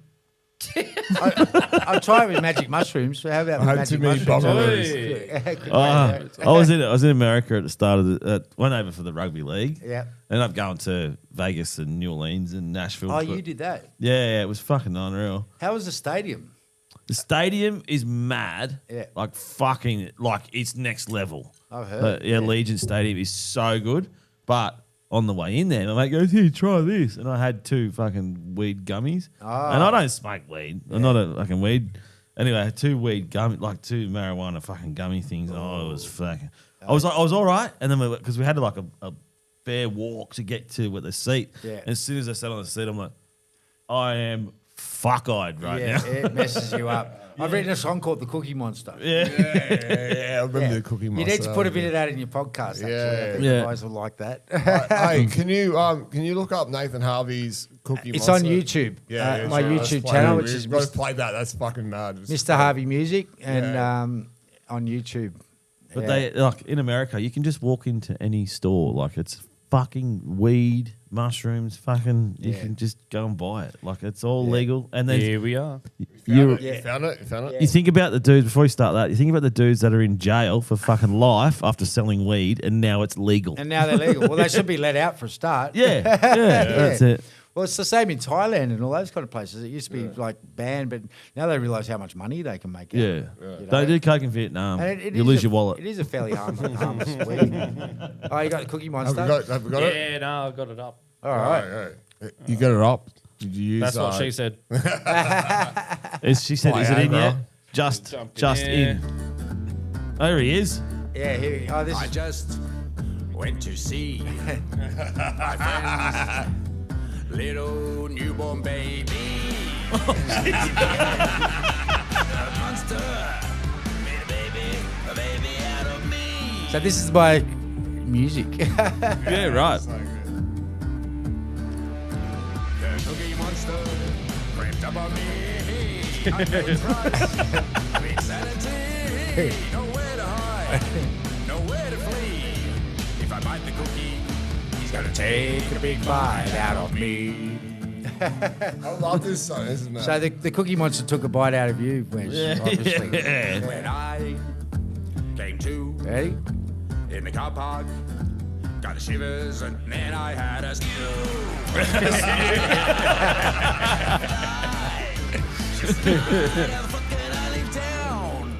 So this is in Manila, and I was curled up in a ball for 6 hours trying to get on a flight because I had a bad cookie in Manila. Yeah, right. To the gate, So this is get to the gate of the. said mate, must have been something bad I ate.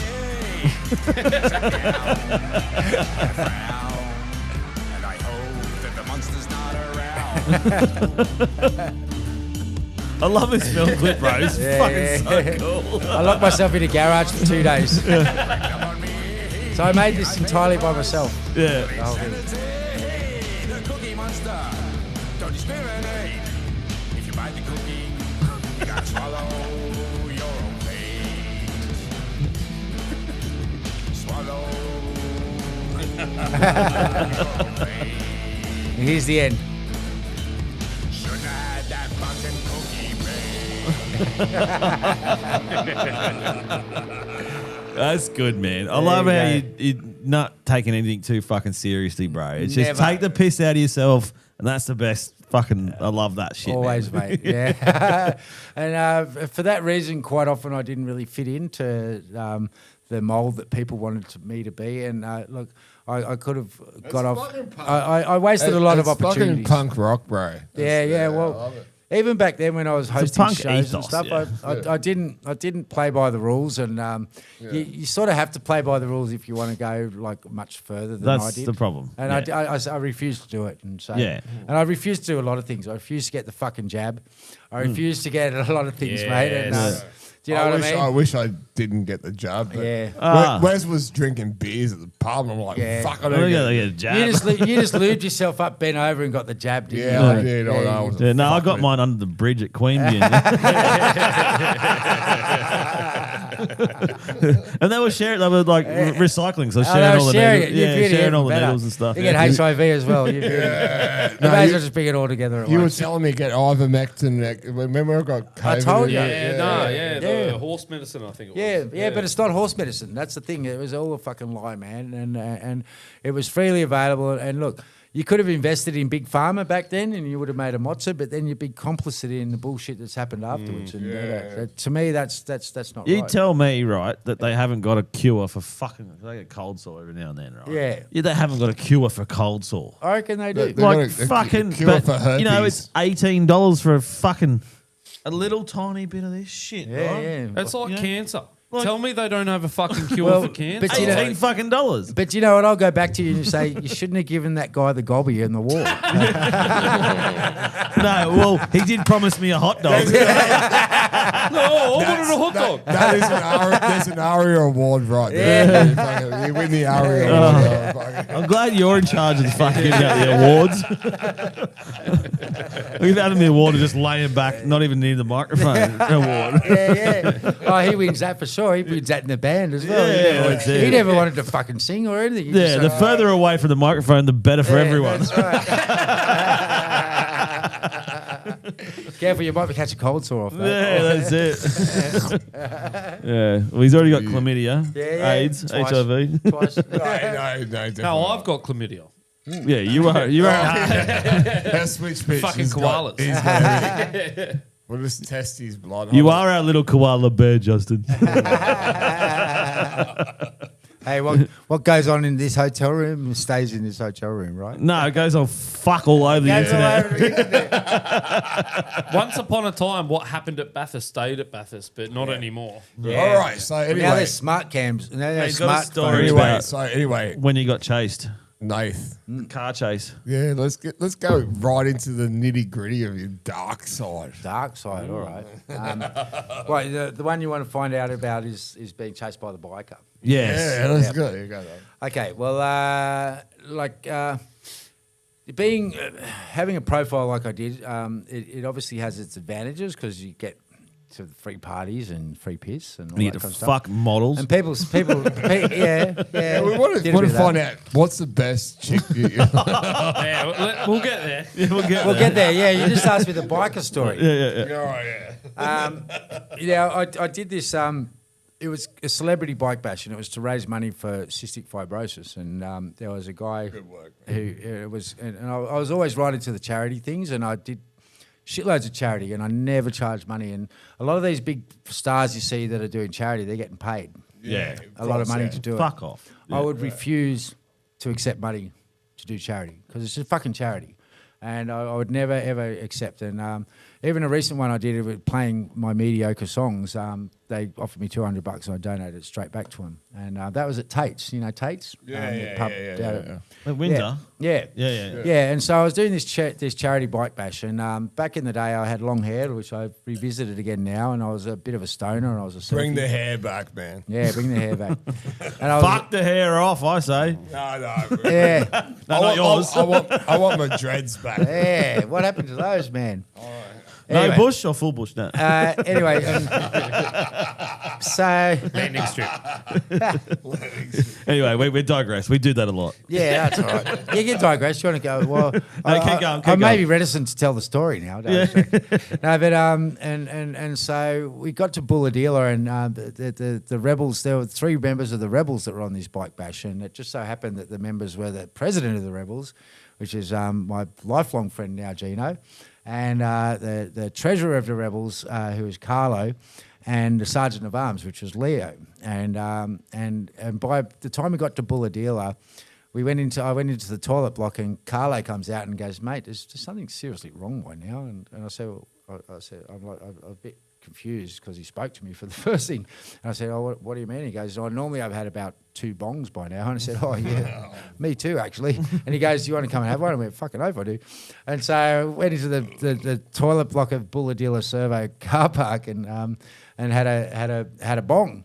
And from that moment on, I was good mates with Carlo, and we got to talking. And by the time we got to Coffs Harbour, they were all supposed to stay in the showgrounds with their swag, but because I was a celebrity, so to say, I had this deluxe room at the Pelican Shores at Coffs Harbour.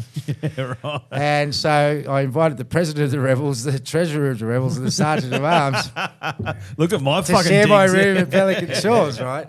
So we had these 2 ensuite, like king beds, split in half, and we literally laid them all along the hotel room. And then we went and had this massive night out in Coffs Harbour. And I remember falling asleep that night. I had the president of the Rebels on one side, the treasurer and the sergeant of arms on the other side. And from that day on, we became really good mates. And I went out to the clubhouse, and I was doing a show at the time, and I did a story on drag racing, how it was all going to end at Eastern Creek, and I was the first ever film crew that was allowed into the Bringelly clubhouse at the Rebels. Yeah, where it's still not there anymore, is it? No, I heard it's all been shut down. And from that, I became really good friends with them, and this is one of the pitfalls of being someone well known, because it ended up that Leo, the sergeant of arms, wanted to kill me. And right. The reason he wanted to kill me was I was out in the cross one night, and this smoking hot girl just targeted me and came over to me and just basically said, "I want you, blah, blah, blah." And needless to say, I went, okay, it was smoking hot. And I shagged her. It was the best shag in my life. It was an amazing shag. Like, fucking hell, man.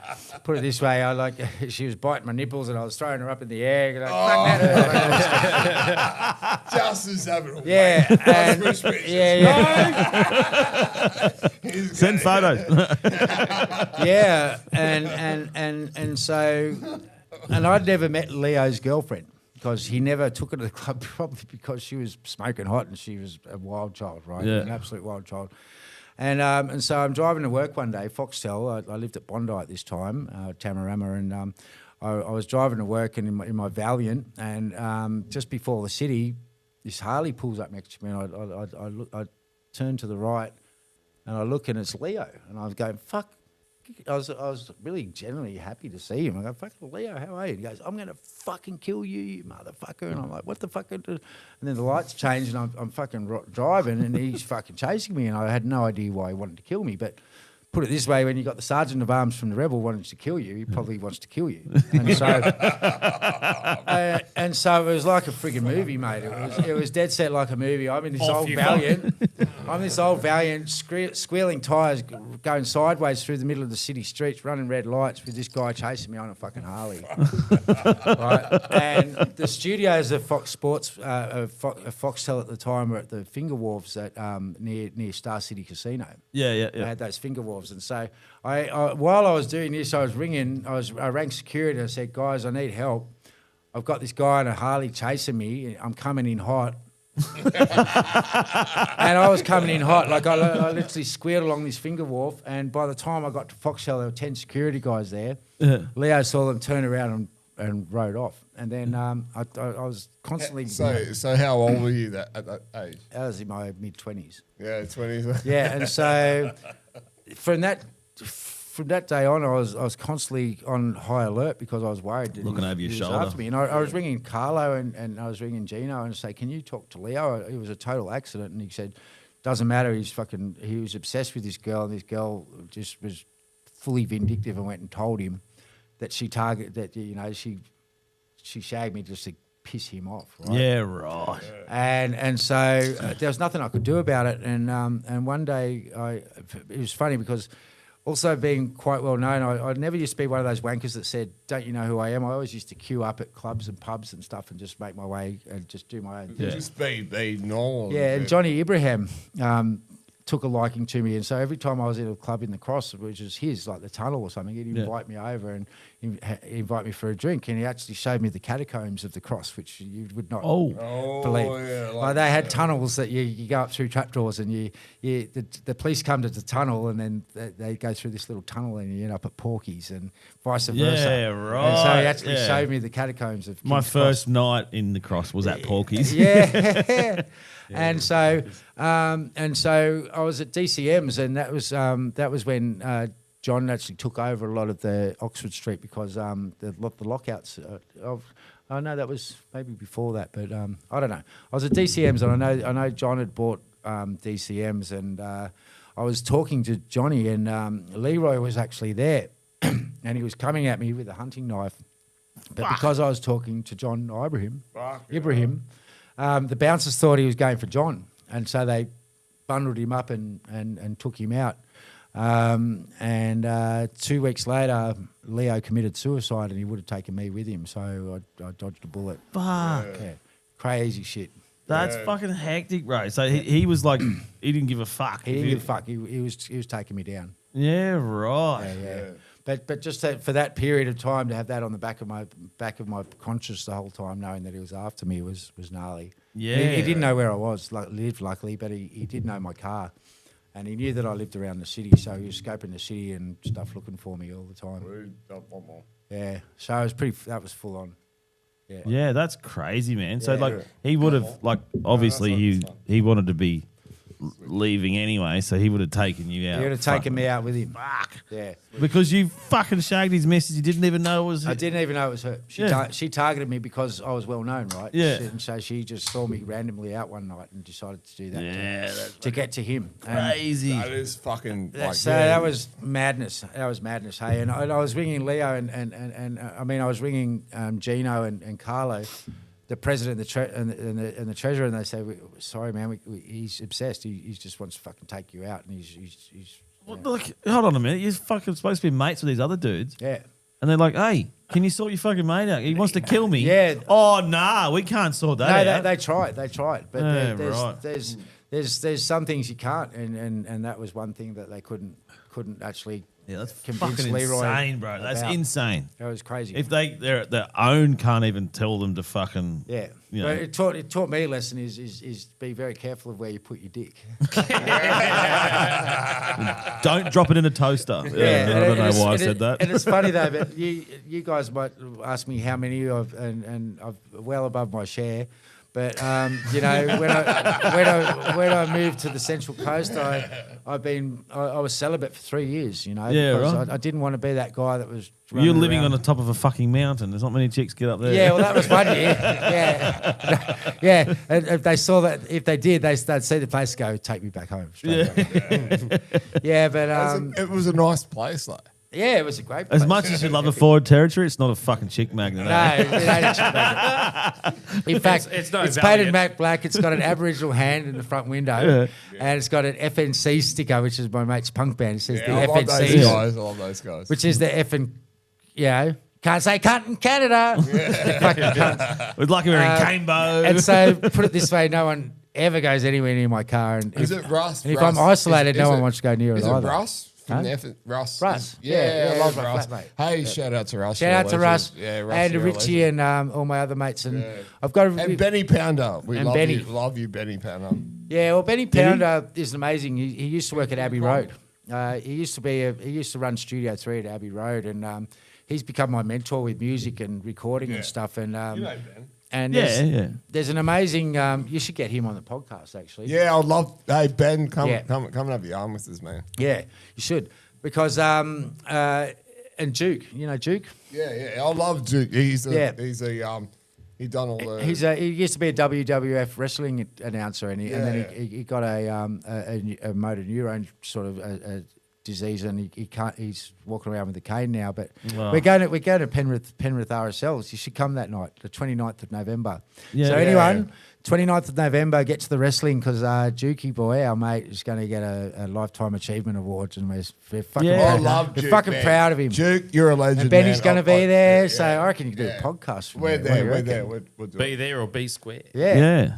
Yeah. And so Benny, he used to work. He used to run the studio at Abbey Road, and he set up his own little home studio, and it's incredible. And, Like Abbey Road in where are we the UK, talking? Beatles. Oh, like Yeah, the yeah. Beatles. The Beatles, Yeah, yeah, yeah, because he his next recorded- set, next level. Well, I named my daughter Abbey Rose So, after Abbey Road because I loved the Beatles when I was a kid. there you go. You need to talk to Benny. Yeah. And growing up, she's like, I used to put the Beatles in the car, like play it on the fucking CD. She's like, oh, I want to hold my hand. She's like, play that. And then, love, love, love. I will say something though. Benny has been amazing there, like because he's been recording quite a few artists, and it's something really rare that's happening on the Central Coast now, where there's a bunch of bands, which is my band included, as well as Toledo and the Huskies and the FNCs, and Lace, who's Lockie, who's a young rapper who looks as though he's going to get signed pretty soon to Universal. Yeah, cool. And what we do, it's an unwritten rule where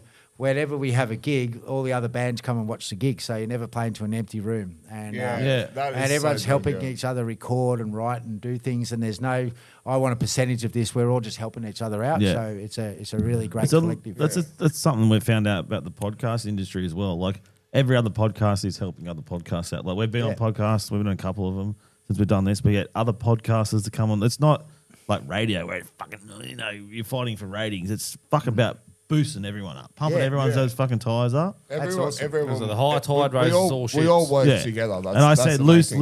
loose lips sink ships too. yeah, absolutely.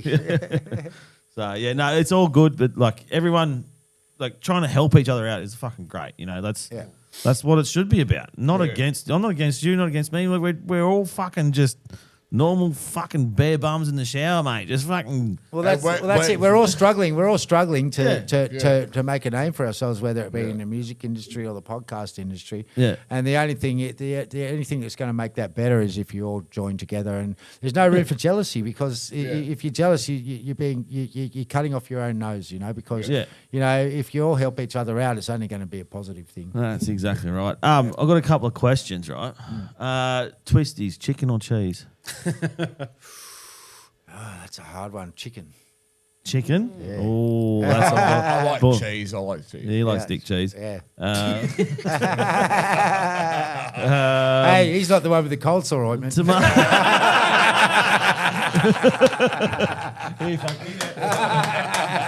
Tomato sauce or barbecue sauce? I've already said these. Tomato on a pie, barbecue on a bacon and egg roll. Yeah, And it's called bacon and egg, not egg and bacon. bacon. What the fuck? That's a Bondi Have you thing. ever been arrested? Yes, I have. Yeah. Yeah, that's a good story. Yeah. Let's go. You wanna hear the rest? Okay, I got arrested because I was up at a nightclub in Surfers Paradise, and I was dancing with a hot Asian girl, and I'd been on As you do. I've been on a night with my mate up there, and we had pinger. Okay. Yeah. And I was in a lovey-dovey mood, and I was dancing with this hot Asian girl, and I went to the bathroom, and when I came out of the toilet, it was one of those communal ones where the wash basins are shared by the girls and guys, and I came out, and there were like 4 Asian guys there with knuckle dusters on. Wanted to fucking go me, right? And I was on a couple. I was on a couple of pingers, right? And I fucking dusted these pricks, eh? I dusted them.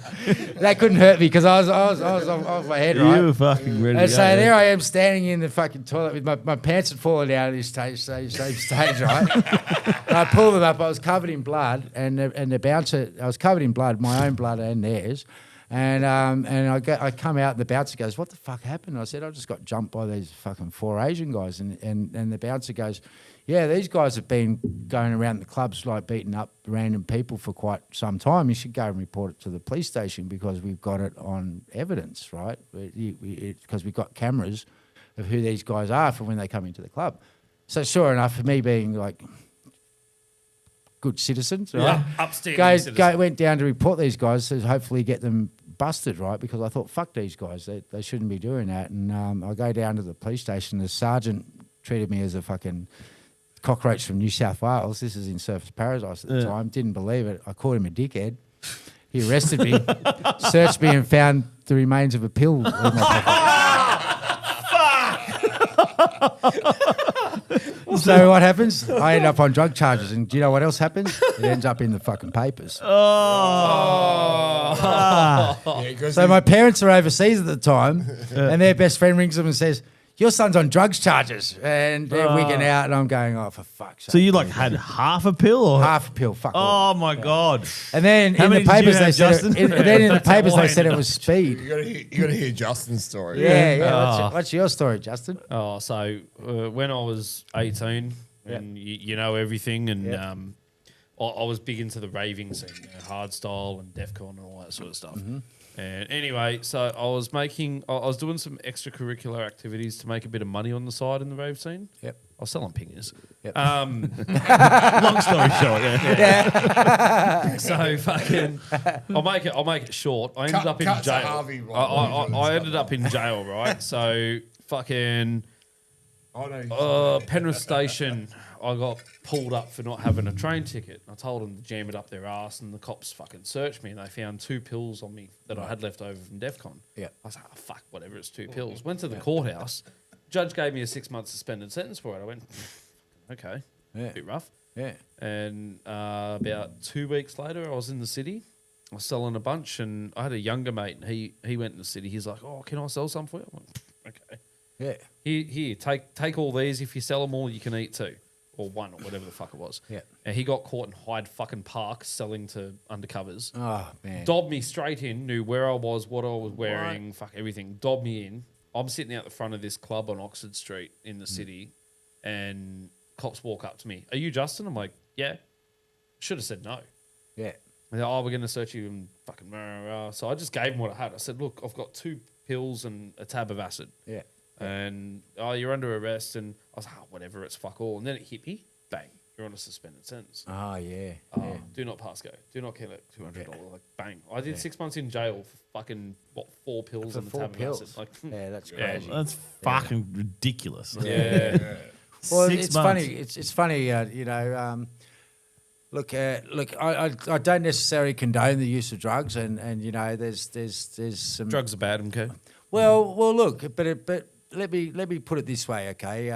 The government at the moment, it seems to be all the downers are the ones that are legal, like you know the Oh, your you know opiates. the opiates and all that Yeah. kind of stuff. Whereas the ones that actually get you high and give you a good time are the ones that are illegal. You know. Yeah, well, they're what's fucking- going on there? That's fucking control. as far as I'm It is concerned. control, and it's absolute fucking stupid, right? Like, I was like, I don't give a fuck about weed and stuff like that. But when I went to America, I was like, it's legal over there. You can walk into any fucking store and get it. But to be honest, I was like, fuck, I was over the smell of it.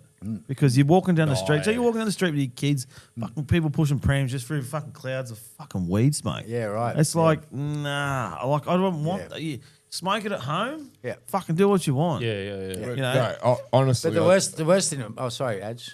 You honestly, I think weed should be legalized. Yeah. It's been an ancient drug. man. We've gonna got go for a piss cannabis. We've got cannabis receptors in our Yeah, body. I want to be able to smoke weed so I can go to sleep. But the problem is that the HTC, THC, you you go, mean? they'll go. The HTC. What's that? Oh no, We, That's a credit union, isn't it? You're a bunch of cunts, right? Anyway, HCT, right? THC, you fucking idiot. even the cameras had enough. Oh, no, what I'm saying is like we've got the RBTs and all that kind of stuff, right? TBRs. BTRs. Well, they're gonna go test our fucking THC levels, right? You're smoking weed, and they go like it's 3 months. Oh, because it stays in your fucking body, right? Not if you Yeah, but- there's a but- big but- thing around that. no, like you it's know, not true. weed's like kind of you can get prescriptions and yada yada yada for it now. Yeah. Well, you still But get it done does if you stay in get your drug system, tested. so you could get drive drug- a week later. You're fine. but it shows up in your system. You get done. No, that's not true. It's not true. Oh, really? I did a lot of research into that. Trust me. Yeah, When I was that's where pushing back getting planes, to- when I was getting pushing to it, so- back planes for Virgin, I did a lot of research into that. It's not true. It's whether it directly affects your ability to drive or something at the time, and the machines are actually made to judge that.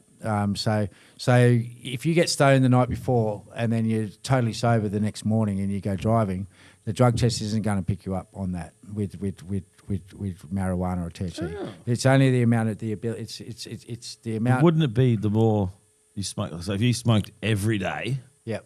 and like if you only had a joint every now and then, it's not going to fucking show up the next day. But if you smoked 10 bongs every day, and then wake up in the morning, The next day. yeah, you No, go. no, it still doesn't. It's made to do that because otherwise they'd be pulling over every fucking person all the time. There'd be no one left on the roads. Yeah, that'd be fucking great because I don't Yeah. smoke weed. Well, but it's like alcohol, you know. It's the same. Like when you look, you may have.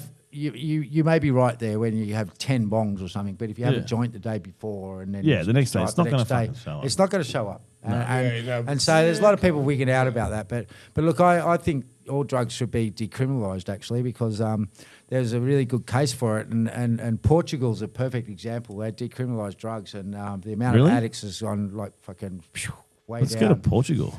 Yeah, I love that chicken. Look up Portugal. Anyone who's interested in that kind of stuff, look up Portugal. And there was also a Richard Branson headed a bunch of NGOs that were against the war on drugs, and they constantly get taken down, and they've been lobbying the United Nations, and there's too much money in it for the illicit trade. That it was when that's the it was the thing. Reagan administration that started it all. Yeah. When they did the war on drugs, and the amount of people it's killed, and the amount of Oh, arms it's fucking and- ridiculous, It's man. ridiculous, man. Pablo Escobar, Yeah. like fucking, he was a fucking absolute lunatic, man. He's like, That's right. no, fuck, I'll just blow up a plane. Like, he blew up a fucking passenger plane because the president might be on there, and the president wasn't on there. He was like, fucking, Killed a whole bunch of innocent people. yeah, fucking thousands and thousands, man, because of the fucking cocaine. Yeah. Fucking, Yeah, like, and those people wouldn't have a business if it was all decriminalised. The war- They the wouldn't war- be Yeah, making all those exactly. You're crazy taking out the profits. fucking thing, but then Yeah. you're actually creating tax revenue for Yeah. the country. Like, fuck me. Yeah. Like the whole thing with the legal cigarettes at the moment. Like, it's just dumb as fuck, right? So you $120 for a pouch of fucking Port Royal, Yeah, a yeah. 30-gram pouch, Yeah. $120. I get it for 15 grams from Jake's up at Exactly. Yeah. The war on drugs never worked. Yeah, Yeah. it never works. It kills far more people than it actually ends up saving. Yeah, the same as the fucking tobacco. We're just fucking creating a black market. We are Yeah, and human beings and we need drugs, Yeah. right? So we need drugs to get us Cocaine smells high. fucking awesome. Yeah, like fucking just seriously. Don't do drugs, kids. No, Yeah, yeah, like, yeah. Well, honestly, they don't. treat it as a criminal offence, and look, it's the people that get into the trouble that need the help, and so they should, instead of funneling all that money towards law enforcement, they should be funneling it towards rehabilitation and Yeah, helping that's exactly people who really need the You help. go to fucking jail and they call it a correctional center. Yeah. What are they actually correcting? Nothing. You just get fucking shut away. You get food. You get Yeah. this. You get a bed. Actually, sounds pretty good. Yeah, We'll have a go and have a for nap. free. Have a Yeah, nap. for Yeah, it's all free. Yeah, yeah, But the homeless people, Yeah. what are we doing with that? yeah. That Yeah. we can't put they're better off going to jail. Homeless people are better off going to jail than sitting there on the fucking side of the road. Seriously, jail is actually not as bad as people think it is. Oh, we've heard your stories. Depends which way you're inclined, mate. Yeah. Nah, like legit, it's Yeah. a fucking holiday camp now, Yeah. especially nowadays. Like, Cut to you, man. I can't. there's no camera. cameras Shut up. but- there we go. There it is. This is 2 hour reactions. But no, like these days they've got fucking iPads and fucking they go to the gym. They can do fucking courses and classes and Yeah. fucking you get fed 3 times a day and Yeah, Wanked a off lot- 3 of- times a day. A lot of people are struggling a lot more than that. And you're right, the homeless. yeah. The homeless. Honestly, Yeah. when I was in there, a lot of people just preferred to be in there. Yeah. They would commit a crime so they could go back. So reoffend, so they. Well, it's funny. Have you seen that movie, The Shawshank Redemption? Yeah. One of the best movies ever. Hey. Yeah. And people, do you think they get institutionalized like that? And they're so used to that they. Yeah, that's what they know. That's what they know. Yeah, it's funny that. But it's funny, like all the stuff that I did. Everyone was always saying to me when I was off grid, and even when I'm doing my little 2,500 road trips, they go, "Oh, if you need a hot shower and a bed to stay at, feel free." And they're making it out as if like I'm struggling or something. And I was like, no, for me, it was lucky it was a choice and not a necessity. Yeah. Whereas for a lot of these people, living homeless like that is a necessity, and they have no choice. Yeah, there's people living up there in fucking tents with 3 kids, bro. It's like, fuck, man. I've seen Society that. is fucking shit. Yep. How hard it is to actually get a rental. And imagine trying to get a rental if you've got no Got address. heaps of stacked. You got no address, like you got no fucking job. You're like, Yep. where am I going to live? You know, the first thing is you need a fucking place, to call home, just to restart your life. And there's a lot of people out there that are fucking struggling with that sort of shit, man. And fucking hate it. Yeah. Fucking hate it. Yeah, it sucks, eh? Yeah. And the look, government needs to fucking do more to fucking fix it.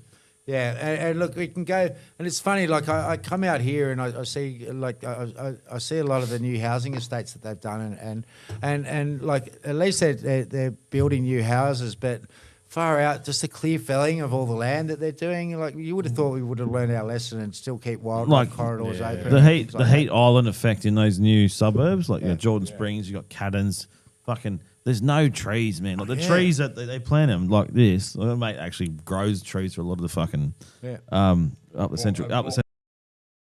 So yeah, that's the world we live in at the moment, and the amount of immigrants that are coming into this country. It's like fuck, we don't have enough fucking houses for ourselves. We don't For have the enough people- anything.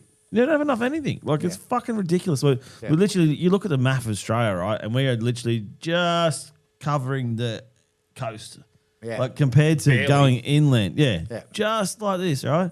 So there's like 27 million people just living around there. Fuck, Yeah, but It's like, because we live in such an unforgiving land, Yeah, There's so like much- look at the like- land. Yeah. Like they say China could never invade Australia, so they're talking about World War III. They say China could never invade Australia because the logistics involved in doing that is absolutely insane. And look, I've got a mate, and I'll tell you this in strict confidence. I've got a mate who's a colonel of the SAS, so he's almost a general. You know this is going out to the internet, so it's Yeah. not confidence. Yeah.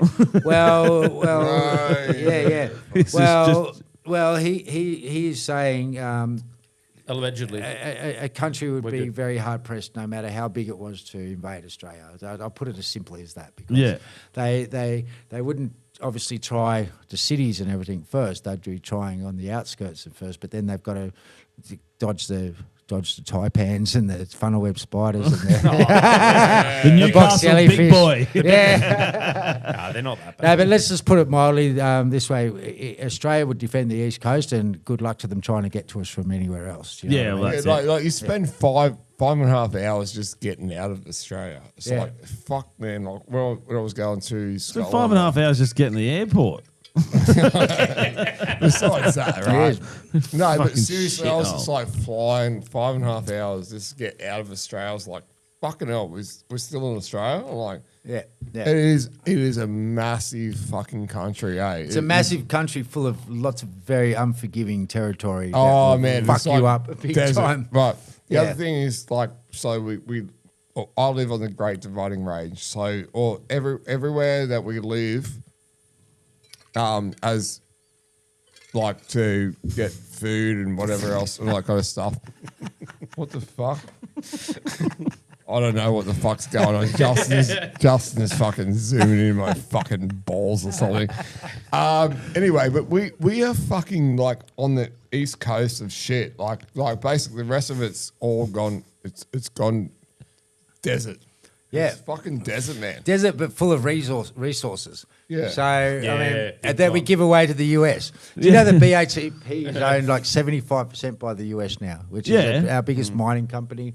And our politicians, the Northern, I think it was recently, the Northern Territory Minister for Resources literally gave away $1 billion worth of fracking to an American company. She resigns, and guess who she's working for? That Best same thing. company. BHP. Have you seen Punters Politics? Yeah. I Punters love Politics Ponce's. is the best. Yeah, he's awesome. He is awesome, Did that you guy. hear the thing that Albanese signed with Trump the other day? We're going to send $1.5 trillion of our superannuation to America. Oh, that sounds standard. Yeah, That's sounds right up there great. with the AUKUS deal. Yeah. Yeah. No, that's fucking more trillions, Yeah. and trillions and trillions and trillions. Albanese needs to go. Albanese, Well, fucking I'm so sneeze. glad we don't have fucking, what was that, like, ex-copper guy? What was his name? Oh, Morris ScoMo. Dutton. Dutton. Yeah, Oh, Dutton. yeah. Oh, Dutton, yeah. Thank fuck. Oh, they're all fucked. fucked Well, in there. They're all fucked. I'd see what He's it is. he's a Labor Party member, so you just remember that. Yeah. Right? Well, I'd like to say something on this podcast because this is a couple of times I've just refused to vote because I thought it was like voting on two donkeys in a horse race. you Yeah, know? it's fucking shit. Yeah. And I refused to vote, but then I've rechanged my thoughts on that because I think it would be good if everyone would actually do the research, right, and actually engage in your local independent, right, and find exactly what their agenda is, whether it be looking after the environment, making sustainable housing, making responsible development, all that kind of stuff to solve the housing crisis and find out what they're about. And I know everyone's got busy lives and stuff, but here we are complaining about all this stuff, but to actually do something about it is to vote for your independent person that has the local community Yeah, but then the in independent, mind. you got to make sure, do your research because you got to make sure who their preferences go to. Well, that's right. If they don't get in, then they'll go to Labor or go to Liberal Yeah, or it's go not to as cut fucking and dried as One Nation that's, or whatever. That's right, but at the same time, you look at the Liberal Party and look at the Labor Party, and they're both under the constraints of capitalist greed, right? And it's all down to the dollars and cents and how they're going to make get things within budget and do all that type of stuff. So at least if you look at an independent that is concerned genuinely for the community, they don't have to win. All they need to have is the balance of power, and then they can really do something. All they give a fuck about is their own fucking pocket. Yeah. All their own job, right? They get into politics when they're young and they go, oh yeah, let's do this, let's look, for the good of the country, and then they go, oh fucking hold on a minute, the more I go up, the more I get paid. Yeah. Right, and they put their fucking money in. That's all they're doing is preserving their own fucking seat. Yeah, but they also have to toe the party line, and that's the problem. Yeah. That's what happened to Peter Garrett. I mean, Peter Garrett was the president of the Wilderness Society, and everyone thought he should have been Greens, but he decided to go with Labor because he thought he could make more of a difference, and he got fucking hung out to dry. He did. Yeah, he Do you know was what I mean? in charge of he was the environment minister at the time, and he was in charge of all the pink bats. Yeah, the pink scandal. bats. It was a fucking scam. It was a scam. Absolute fucking scandal, and that was Kevin Rudd that fucking did it. Oh, how good was Kevin Rudd getting roasted roasted by by fucking Trump the other day? Oh, is he here? Is he here? Is he here? Yeah, he's right there. Yeah. I don't like you either. That was fucking fantastic. I love Kevin Rudd. He's a fuckwit. Even Trump says it. Yeah, but I mean, I know you guys talk politics a fair bit, but but We just, don't actually because we're on the opposite side, so we're like polar opposites. So Well, that's why I just think. Look, I don't like either of the major parties, and Nah, just they're both fucked. take a bit of time to fucking. Why not go to the office of your local independent and grill them? Fucking ask them a few fucking questions and say, what are you going to do about this? I'm going to do that And because find out what they say. I want to actually because say they can do a lot when they got the balance of power. One of the things I want to say is like, why the fuck is university fees so fucking massive? Then like when people like those politicians were fucking getting university, they were doing it for free. They were doing the shit for free. They were like, This is coming from the eternal student here. yeah. Do you know that movie? There was a movie with what's his name? He was the eternal student. He was just going to uni the whole time so he could party the whole time. Was that you, Ads? Yeah, it's me, man. Yeah. I went to his first. He's at music college. Yeah. To TAFE, and he lived on campus. Yeah. Loving it. Yeah, it was fucking unreal. Partying, I used to yeah. go out there myself. Fuck, Yeah. I was about 16, we're getting the piss. Fucking great times. But anyway, I think we're going to wrap it up. We're at 2 hours. 2 hours. Yeah, I we've want it- we gone could- into politics and that never goes. and then as soon as We religion, had religion last night. yeah, so. as soon as religion What's comes your in, religious belief? Come on. I believe in aliens. Look. Yes. I Three love you, more sir. days. 2 more days. Oh, well, by the time this episode comes out, we might be all dead. Oh, really? Is that the Yeah. case? Yeah, old 3-Eye Atlas is coming, isn't it? I would like to think that anyone that is more intelligent than us, that has enough time to actually come and visit this country, or this planet of ours, wouldn't be stupid enough to blow us all up, right? Yeah, exactly. They'd be offering us Blow advice. blow up our leaders. Or But blow up our leaders. That's Don't right. land in what's Chartenove de Pop. De Pap? Oh, yeah, you'll get a fine. Yeah, so there's a place in France. Yeah. The aliens are not allowed to land. Or No, they'll give no them a parking. fine. No parking. It's a fucking dead set law. Yeah, it's still a law. It was at 1950 It's still something. current. Why Yeah. wouldn't that surprise me? That is the stupidity of our country, you know. Oh, no, it's France, no, France, it's bro. France. Yeah. They eat fucking snails as well. So But you know, in Independence Day when they got that party on top of the skyscraper, the hippies going, "Oh, welcome, Yeah, that's welcome," and they all. just go, That's all. that'll probably happen to us as well. That'll be ours. And Mars Attacks. I think that's one of my favourite movies of all time. I remember that from when I was Like a Mars kid. Attacks. Yeah. And the music of Hank Williams saves the world. anyway, brother, thank you for fucking coming. See you guys. Don't forget to stay fucking raw, stay reckless, and drink raw responsibly. Yeah, love you guys. Check out the raw so's on every fucking thing. Or on your mum's face, even. Thanks, brother. Thanks, man. It's been a Fucking pleasure. legend. I love you guys, eh? Oh, don't let See you, me- Wes. Thanks, so Dustin. Asian. Thanks, We're mate. everywhere. Let's go.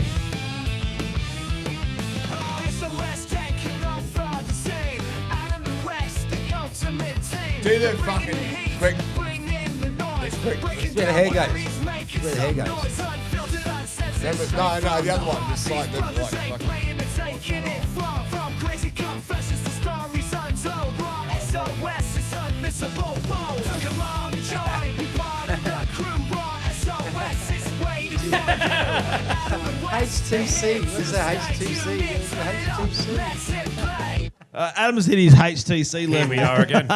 There we go again. Bye. Love you. Fuck off. See you. Bye. Yeah, see you, mate. Love you, bye.